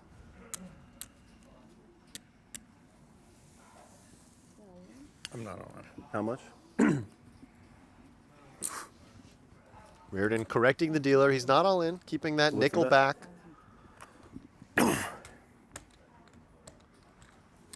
Very uncomfortable as Sovrel. If your opponent has kings, of course, you're doing a little bit better where that ace is live. But if your opponent has aces, you're drawing very slim, as we can see from the much is percentages it? on the screen. 1,520. 1.5? 1.520. And the bet's what? 1.170.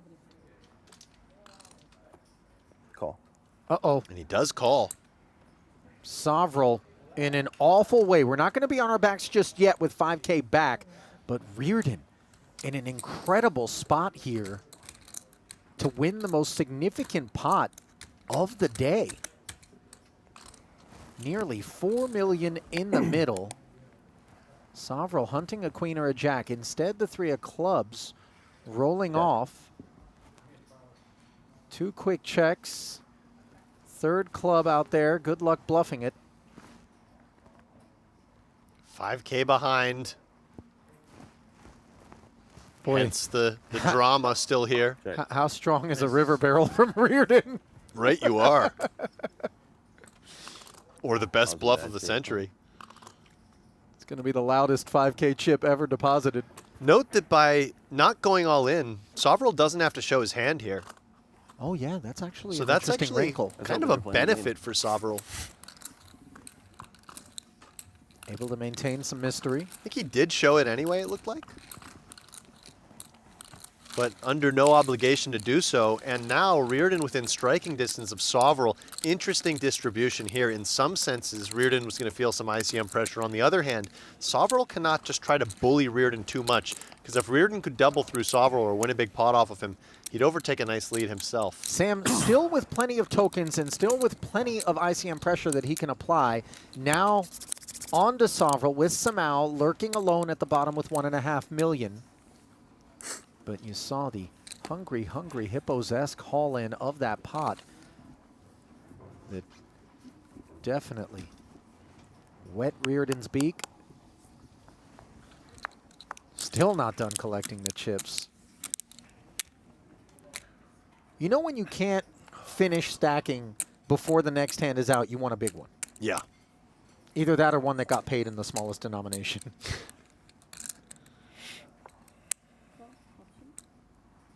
So a new world order here of sorts.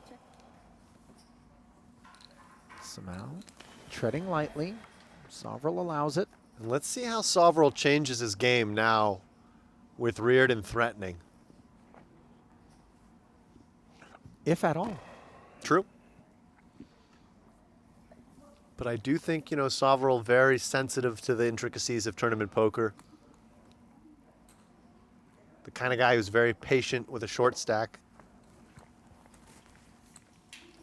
In no such position right now, so he doesn't really need to change too much, but Reardon's stack, of course, is threatening.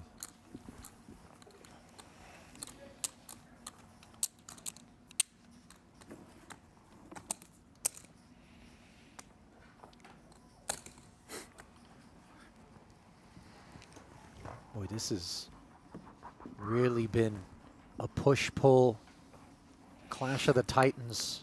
Time to double up. Somehow suggesting it's his turn to hit the Xerox machine. For you, not for me. Mine will be in the big blind.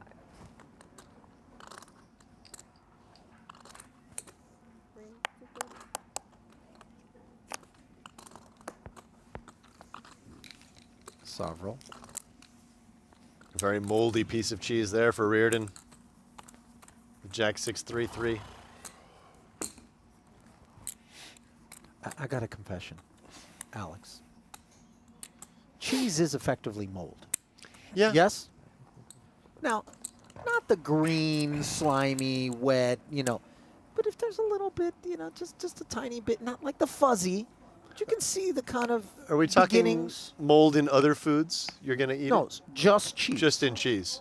Yeah, bro, what are you, insane? Like, oh, a little bit of fuzz on my steak, what's the big deal? No, you know, just a touch of the beginnings, you know. Well, I think some gourmet cheeses kind of almost have that by nature, don't they? Again, it is inherently mold. I just right? avoid all the really stinky cheeses. I stick very simple. Give me my sharp cheddar. Yeah. And I'll eat a lot of it. It's not great for you. No. It is tasty, though. It's very tasty. I'm a big fan of a charcuterie board. See, I don't like the meats. No.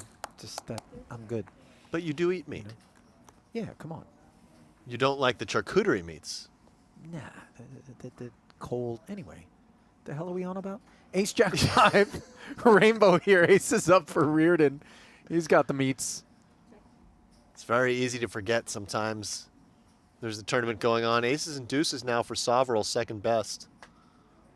You can blame me for that, by the way. It's sort of my... Well, I took us in the My cheesy forte. direction. That's true. Note that Samau, with the 4 and the 6, has a gutter to the nuts.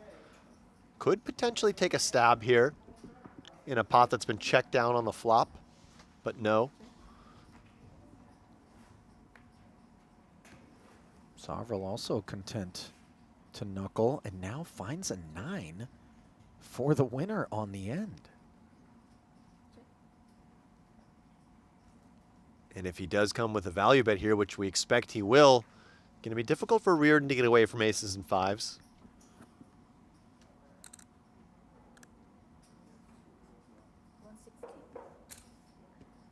Half pot from Sovereign.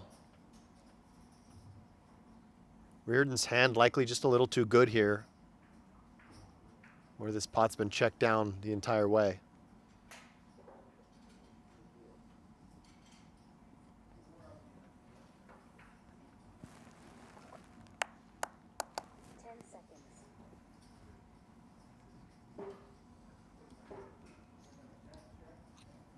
You know, this is an image we've seen We've seen this show before. way haven't we? more than Yeah. John Reardon would like. But this one, on I the think, day. just very standard procedures. Fair. What? Whoa! Timeout. As soon as we say the word standard, something very much Wow. non-standard ensues. Samau drops his zipper and gives the boys a glimpse. This is fun. Wow. Wow. This- What a quick call And from Sam Sovereign. I'm going to tell you something. Had he used a few time banks and indulged Samau in kind of a respectful deliberation, it would have been a very different experience for Joao, as he might have thought, I got the sweat, I had a chance.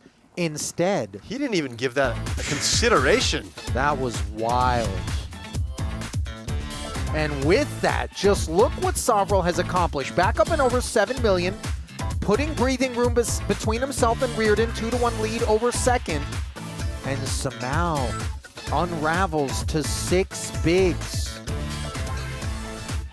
Man, So, yeah. that was a disrespectfully quick call. What I'm going to say about that call is that was old school poker from Sam Soverel. Most of these new school players, when they see a big raise like that they don't expect, they really want to take the time to think it out, try to count the combos, what would do what on previous streets. That was an old school instinct call. Sam was saying, no, you don't have a straight. You would have bet your straight on the turn, or you would have bet it on the river. You're not checking it twice to me on that board. And he just instantly put the chips in. And you're right, Ali, that delivers a message. If there was a thought bubble, because Soverel didn't say anything, over Right. Sam's head right when he made the call, I believe the simple words, nah, cuz, Yeah. would have been contained What within. did he take, 2.5 seconds there? If that. That was just ownership of the soul of Joao Samau. Uh-oh. Miyagi time. Soverel knows he's got a shot to maybe book a ticket to heads up against Reardon here, with Samau delivering his payload. Kings still best here, but you see Sam finding interaction in the form of top pair and does have 29% equity with 2 to come. Joao. Reardon, an interested spectator. Yeah, poised Oh, I thought he had ace, king, 8-8. to haul in. I was like, what do you mean no clubs? You have nothing. 1.2.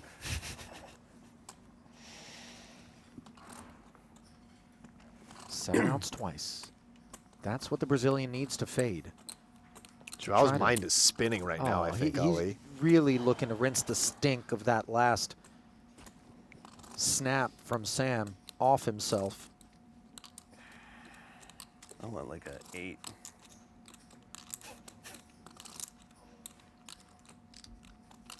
Not a lot of those available. Instead, it's 9, the though. 9 for 2 pair. And this is a bit filthy as the tables have turned, and now it's Samau who needs help. 10 outs, 1 busy. Can he find the necessary king, 8, or counterfeiting 10 or 5? No. Runner, runner, boat as Soverel polishing off the remains of the Brazilian who he dunked on a pot of go Seats or whatever. and then sends to the locker room here. Boy, you know, Joao, he didn't make a move like that all day. I don't think anyone in the tournament really made that exact type of move, right? But Sort when of he did it, he didn't even get more than a ounce of couple, respect, just not yeah. even a blink out of Sam. Yeah, that was, and of course, Sam did have a wheel blocker, but nonetheless, Man. like I say, that was old school poker, Ali. Yep. Well, for some time, it looked like this would be the improbable heads-up collision as Reardon lurked in third for so long, and then it came undone for Joao Samau. 550,000 richer for 3 days worth of poker, but he's not going to have a shot at this year's Super High Rollerball PLO title, as we're going to pause and return with the heads-up collision in just a few minutes. Stay close.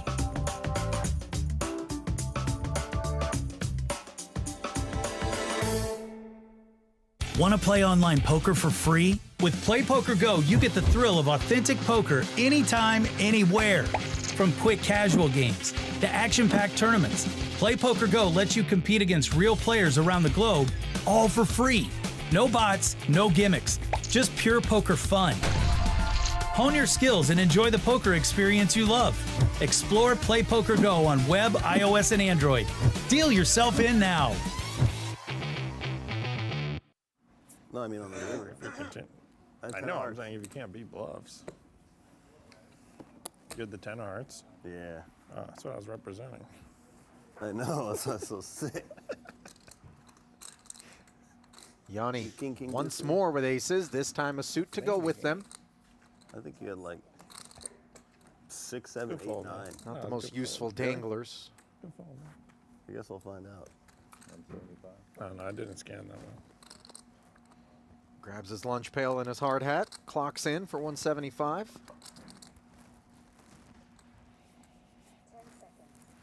Interesting for Sovereign here. Slightly better queens. I think you just pot this. These ones, though, does come with call. I like it. Yanni is the short stack, so damage is capped if you get it wrong. Yeah, this one will go 3 ways. Reardon, very playable hand. Joins the party. 575 in the middle.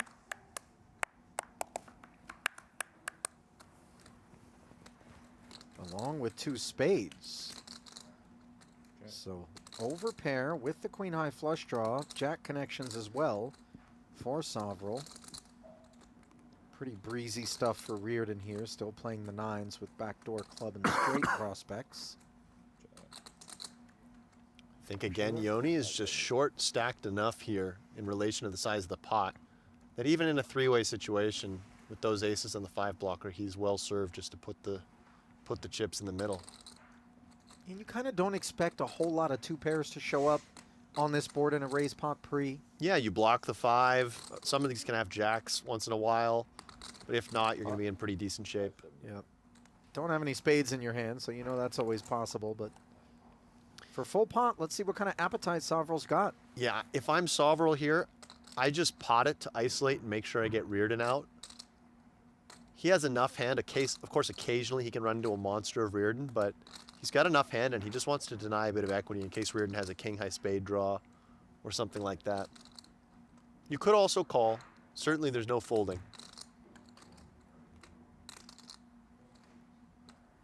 Pot. 2.3. So there's the isolation.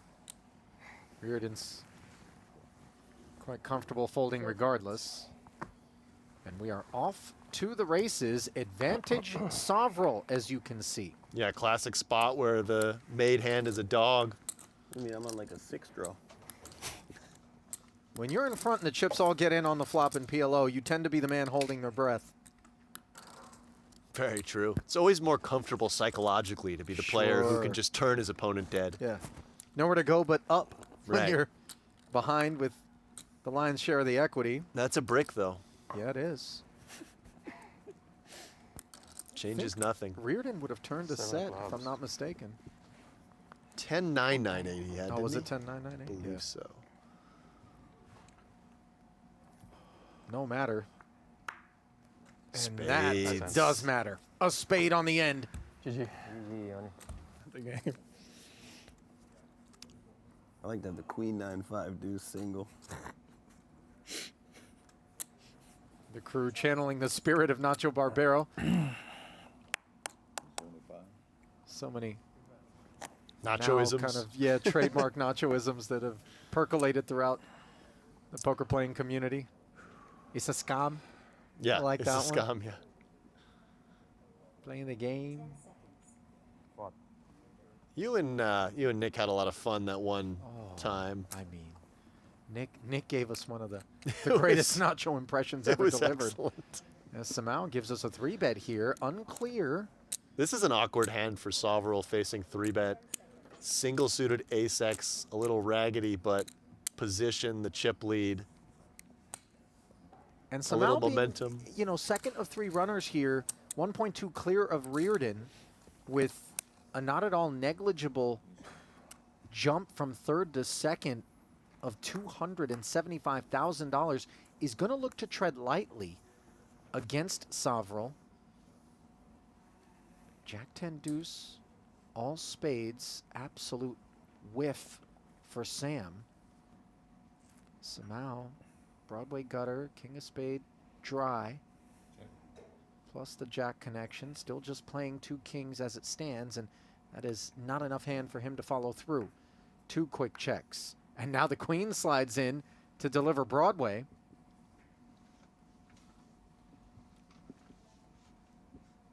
Still not in a hurry to fire, I would imagine. No, I think check makes a lot of sense here.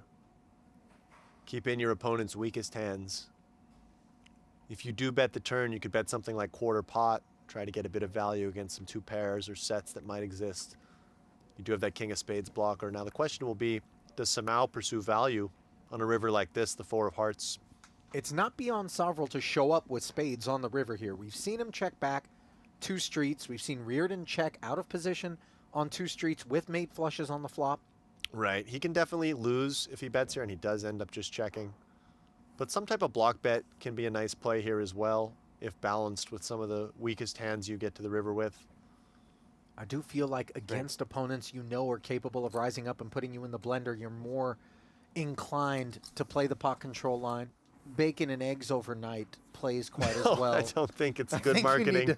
You need to like bin those that. fresh. I mean, even bacon and eggs 20 minutes later, just not going to work. Yeah.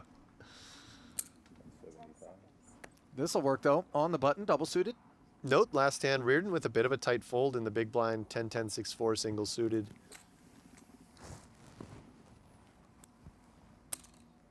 Sovereign.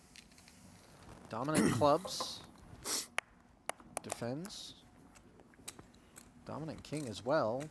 7-4 deuce. He's going to end up playing top two, while Reardon flops the spade draw with a deuce. And while it may feel negligible when I mention that deuce, it actually does change the affinity you have for the hand quite a bit, because when you connect with that king, jack, or nine, you end up with two pair. Yeah, absolutely. It makes a big difference. And, you know, with the 9, jack, and king also, Reardon's two pair are a little bit live in the sense that they don't complete any straights. You always want your two pair outs to not complete straights. Sovereign leading because this is a good board for his range and for his hand with top two pair. And Reardon not wanting to play a huge one just yet. All pretty straightforward stuff, and this is a troublesome turn because Reardon's made kings and tens, whilst Sovereign has improved to kings and sevens. Yeah, kings and deuces for Reardon to go with his king-high spades. Sovereign checks in part because this is going to be a bad card for his range, so this is something important to keep in mind. You don't always want to just do what your hand wants to do. Maybe his hand wants to bet and deny equity and get value from worse hands, but his range, a lot of it, is not going to like that card. And it's going to be a good card for John's range, so he checks it over. Interesting to see if John thinks he has enough hand to just go for value here, and if he does, Sam could come with a check raise, and we could be seeing a very big pot, Ollie. Yeah, I love the point that you're making with respect to not just doing what your hand wants to do, but what your range wants to do. And when he knows that Reardon identifies this card as, along with the check as an opportunity, and John bets 450 here, it does open the door to really stick his man in a blender. Yeah, I think this is a very clean just check pot from Sovereign here. And you can put a lot of equity into the dumpster with a move like that. Oh, instead he goes with call. I confess I'm very surprised by Sam taking that option. I'm a bit surprised by this as well. And now the spades rolling off, giving Reardon the winner. Maybe Sam was concerned that the 450 had to be attached to a hand that was willing to hang in the face of that heat, that he wouldn't have barreled with something naked or light. He could have also just been trying to keep John's weakest floats in and try and pick off a bluff on the river, but it's very difficult here where he has no backup with his king 7, and he's going to get a lot of rivers like this, where now what if he faces a bet? You know? So I would have not minded Sam's check call if he had something like king 7 with spades to go with it, or perhaps 7-7, something that's so strong, but his hand felt like the right type of hand to check shove. John's trying to work out what he thinks Sam has at this point. When Sam check calls the turn, it actually looks a lot more like he has a draw than some type of made hand like he has. Still, king high flush, obviously a lot of hand. Yeah, second nuts on this board. Sam flatted pre from the big. Suited ace could be there from time to time. Unclear whether or not this would be the line. And so Reardon is very willing to pursue value. Now, if you're Sovereign, the attributes of your holding are interesting because you unblock the spades. And he decides that 100% kings and sevens don't want to see this river. But you also unblocked all of the busted straights. Coins and cups and tokens. And I get, you know, I'm a fossil, man. We used to play in dollars back in my day. This stuff wasn't around. Right. Did you play much in the online streets in the sort of pre-Black Friday era? I did, and then I have not played a hand of online poker, save for a brief stint where my live game that I was hosting we took online during COVID. But outside of that, no online poker. I envy you. I wish I hadn't played any online I saw poker you over grinding the a little last bit 5 on the years. phone when you first walked in here, my boy. You're not supposed to say that on air. That's okay. You're Canadian, you're allowed. Meanwhile, Sovereign allowed to raise, not just courtesy of the boss stack, but the button and a suited ace. Somehow with a pretty one. Those clubs are no good, as we can see. King dominated as well. But serviceable kit. Investment made. See what kind of dividends it pays. Just a 2% advantage. Jack 10-4 here. Open ender for Samau. Interfering with the Broadway gutty. Sovereign linking up with the 4. Sovereign looking for one of those queens.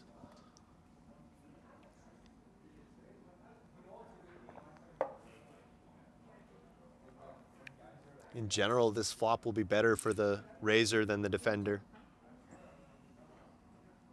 With a 4 in his hand, a spade, and a hand that doesn't mind bet folding. He just goes for a big bet here.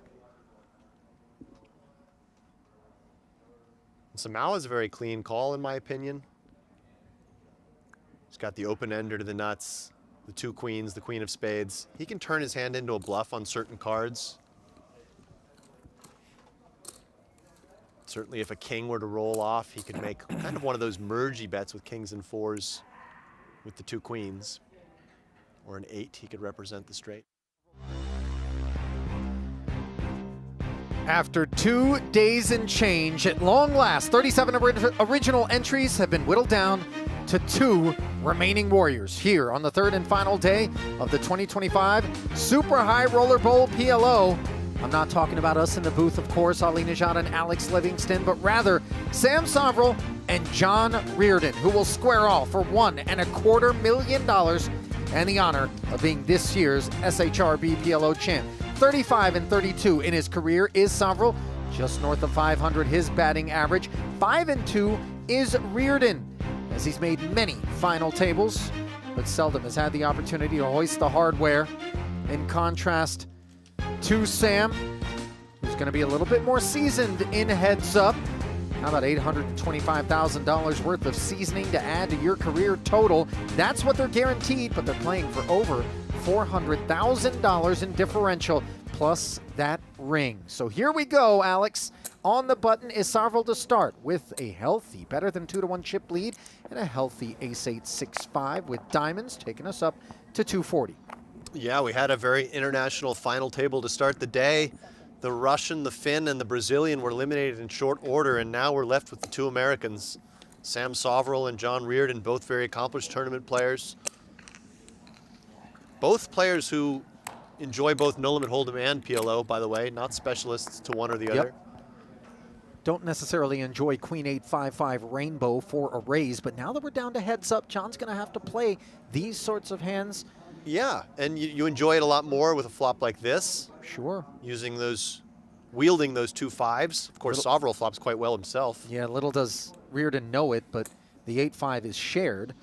Sovrel with the advantage of a pair of 6s, not to mention those backdoor diamonds, does deliver 250 as the follow-through. John's hand could both call and raise.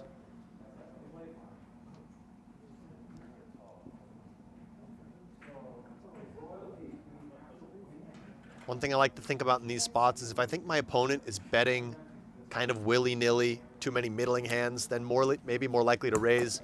If I think my opponent's a bit more polar, perhaps call.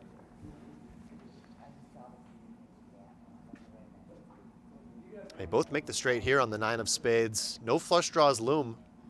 Note that Sovrel has the small advantage as he can hit a 10.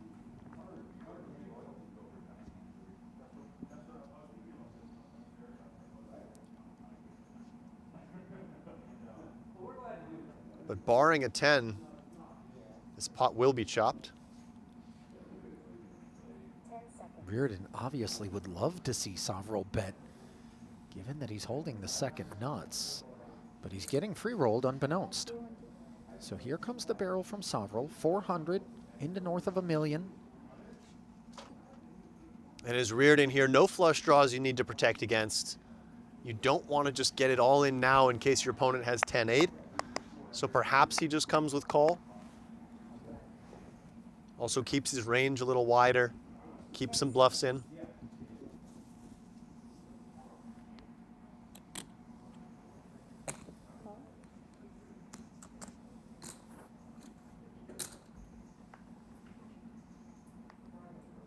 Board pairing 3 after Reardon elected to just flat here. Yeah, Alex. this could potentially slow down Sovereign. It's harder to find more combinations that your opponent's calling on these rainbow boards. You know, when they call the turn, they're either going to have a straight, some type of 2-pair most likely. How much is in there? How much does having the 2 5s in his hand factor into Reardon wanting to tread lightly here, because he removes the 4-5, and even for that matter, the 5-8 from Sovereign's range. He has an 8 to block 10-8, but... Well, I think in general, Reardon's call on the turn makes a lot of sense, and then when he does call the turn, his hand is just a clear check on the river. Right. But you can see that Sam is just going to take the cautious approach there and check back the river, which makes some sense to me because, again, what is Reardon calling the turn with? You know, there could be some 1-pair plus gutter type hands, but those are more rare. It's going to be a lot of 2 pairs, You get straights. taxed 40,000 for being dead.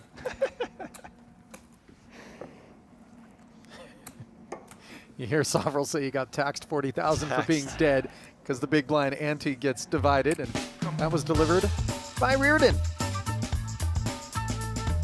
Well, we're willing to deliver you an opportunity to win a $30,000 WSOP Paradise package and a dream seat to the PGT $1 Million Championship here at PokerGo. All you got to do is become an annual subscriber. Head to PokerGo.com and use code Paradise25. Snatch $20 off your first year. See PokerGo.com/rules for terms and conditions. And every time I say that, I mean, I would love to have real-time kind of monitoring of the traffic to that specific link. And I'm willing to bet 0 people visit that site. That, Maybe you're not doing sub-site. a compelling enough job, Ali. I mean, PokerGo.com/rules. No one cares about Oh, that. the rules. The rules specifically The rules is what part, I'm talking yes, about. I'm not yes. suggesting no one's signing up for an annual sub. That's a very good point. You know, See PokerGo.com/rules for terms and conditions. well, from very good points to very good setups here for Reardon. He's got trip 6s. He was the aggressor. Yeah, top pair, top kicker for Sovereign. And note that Reardon checking back the 6 for a bit of deception here. On the turn, he fills up. And Sovereign now queens and 7s.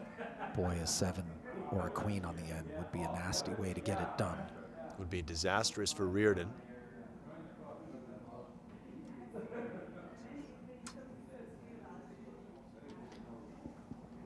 This is a play you should make some portion of the time as Reardon, checking back on the flop with your weak 6x. It's a way of balancing. Usually you want to bet with your strongest kickers.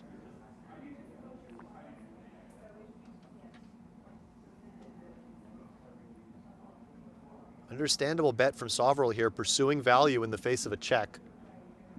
He's pulled ahead of ace-queen, king-queen. Sorry, he was already ahead of king-queen and chopping with ace-queen, but he's pulled ahead of it.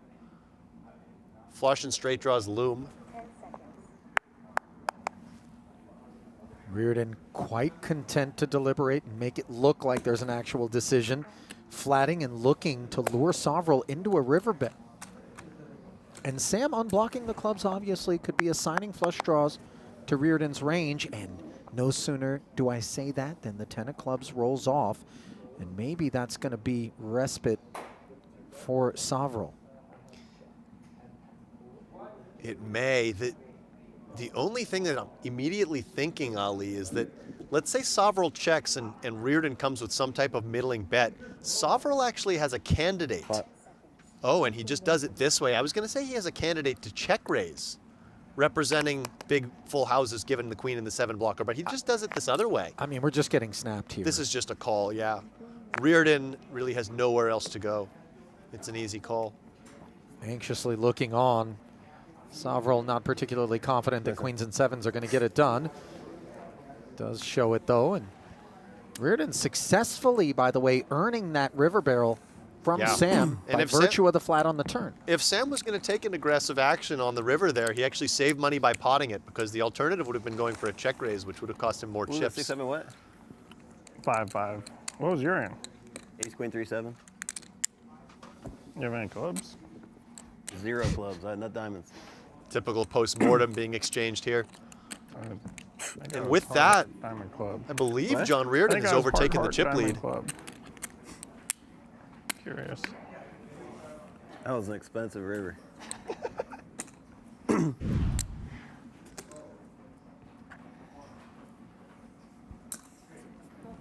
Instead of value betting, I'm pot bluffing. Excuse me, Sovereign still does have the chip lead, but Reardon sneaking up on it. One card could really change a lot.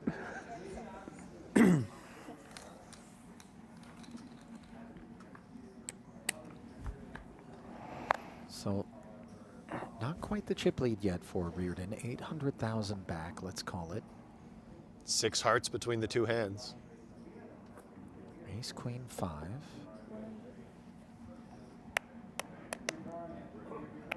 Wheel Nothing. gutter for Reardon, nothing else. Yeah, nothing really going here for either player. Besides the wheel gutter, backdoor flush draw here for Reardon.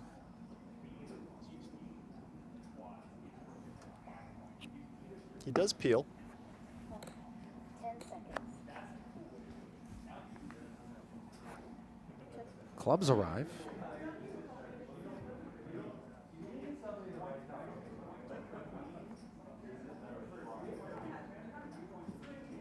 No action. Board pairing 5 on the end now. Reardon showing up with about as little hand as he could possibly muster on the end. And when we say that, generally speaking, we see activation, although not compulsory. Yeah, not compulsory. Reardon's cards themselves don't necessarily lend them to bluffing in the sense that he doesn't have a club blocker, but at the same time, he's not going to get here with any worse hands than King 6 high. As it turns out, he actually has the best hand, but impossible to know that, and I like this execution. He goes with just full pot, targeting basically anything worse than a flush for Sovereign. Ushering a pretty wide variety of hands that have him beat toward the muck.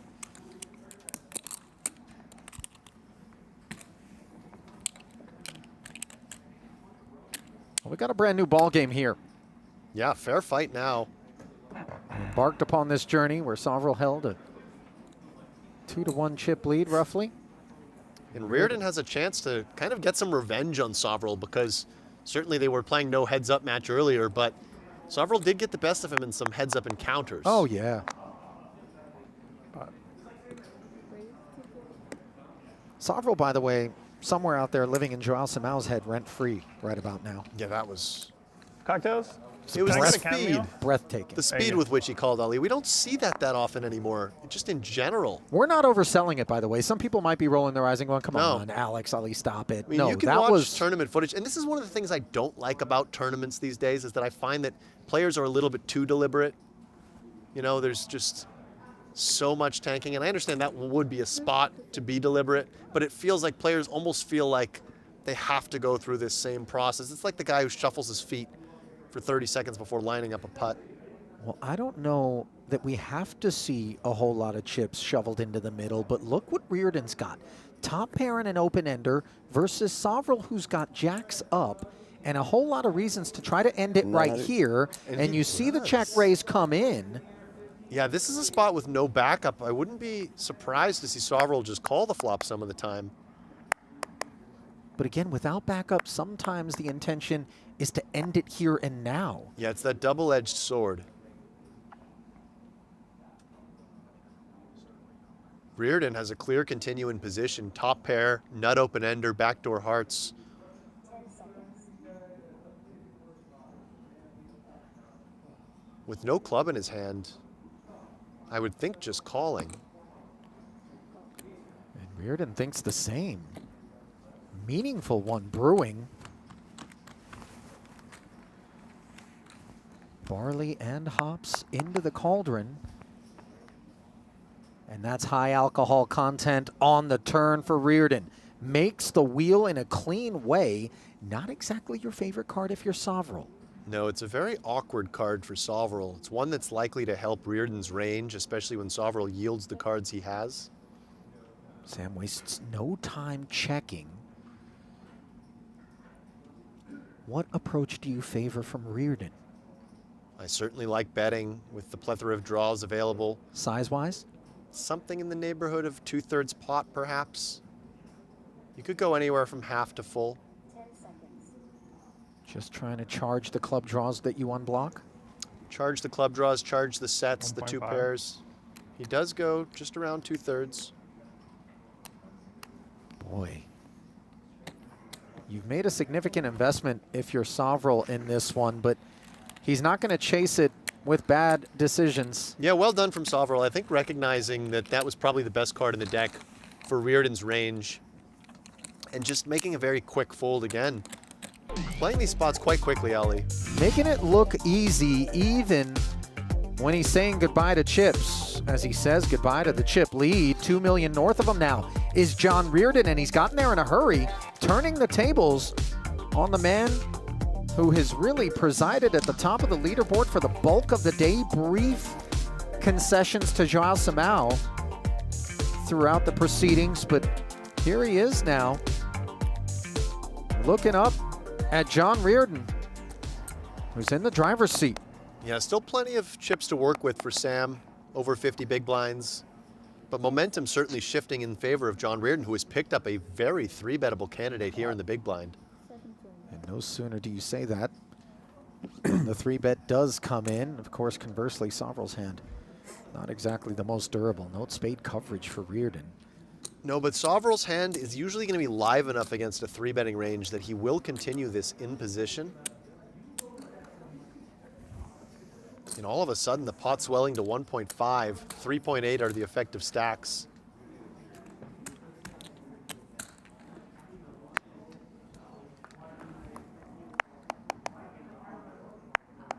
Four, 5, 6. 2 pair for Sovril. And I believe, if I remember Reardon's hand, he has a nut flush draw here. Confirmed. And again, we've pulled the pin in the grenade. He goes for check again, Ali. This is similar to a hand we saw previously where it's a bad board for Reardon's range. So he checks. Will he be springing in a check raise here on the virtue of his nut flush draw and his 7 blocker, I might add? 6s and 5s certainly feel cozy enough to barrel. 575, keeping it somewhat restrained. And perhaps keeping it small enough for Reardon to think that the check raise could earn him the pot here and now in case this is just a range advantage sort of delivery from Sovril. The 7's going to make him a lot more comfortable making that play, blocking Sovril's strongest hands. But calling certainly an option as well. Having both ace and king of clubs, though, does sort of skew Sovril away from flush draws. And he does announce pot, and you can see that Sovril doesn't love it, but recognizing that Reardon may have many hands like this, may have some aces plus clubs hands. 6s and 5s is a lot of hand here against a 3-betting range. What do you do in Sovril's seat out there, Alex? Are you going to hang in? I think given how big the pot is, given the stack to pot ratio, and given the construction of Reardon's range, I think we have to grit our teeth and get it in here, Ali. I thought I had backdoor hearts. But it is not very comfortable because against a certain subset of that range, you're going to be drawing very thin. Sovril saying, I thought I had backdoor hearts.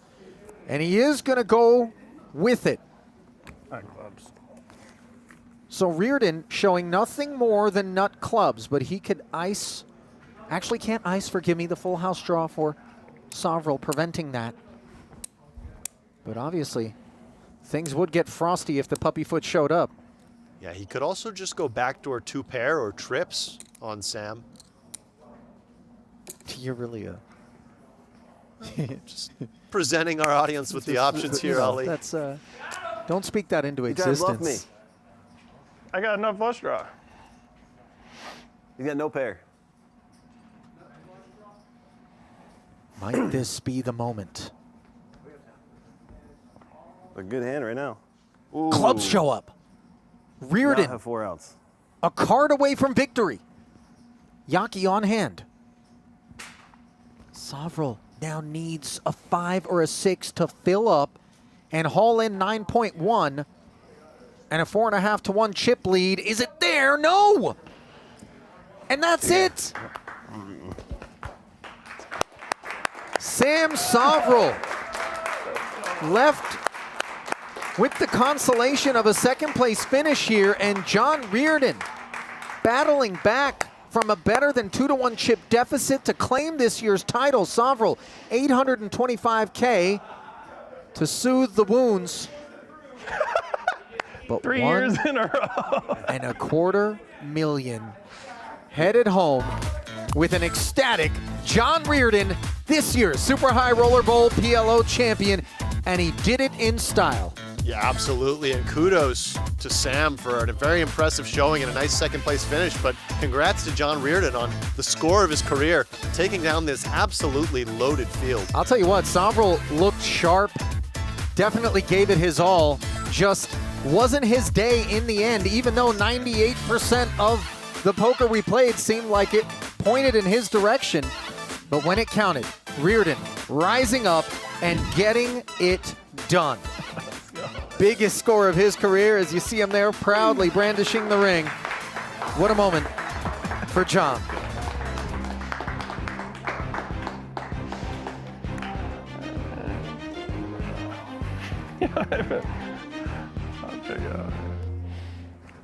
Someone run up there and give that man a hug. He could use it. Maybe he's going to run out and give someone else a hug.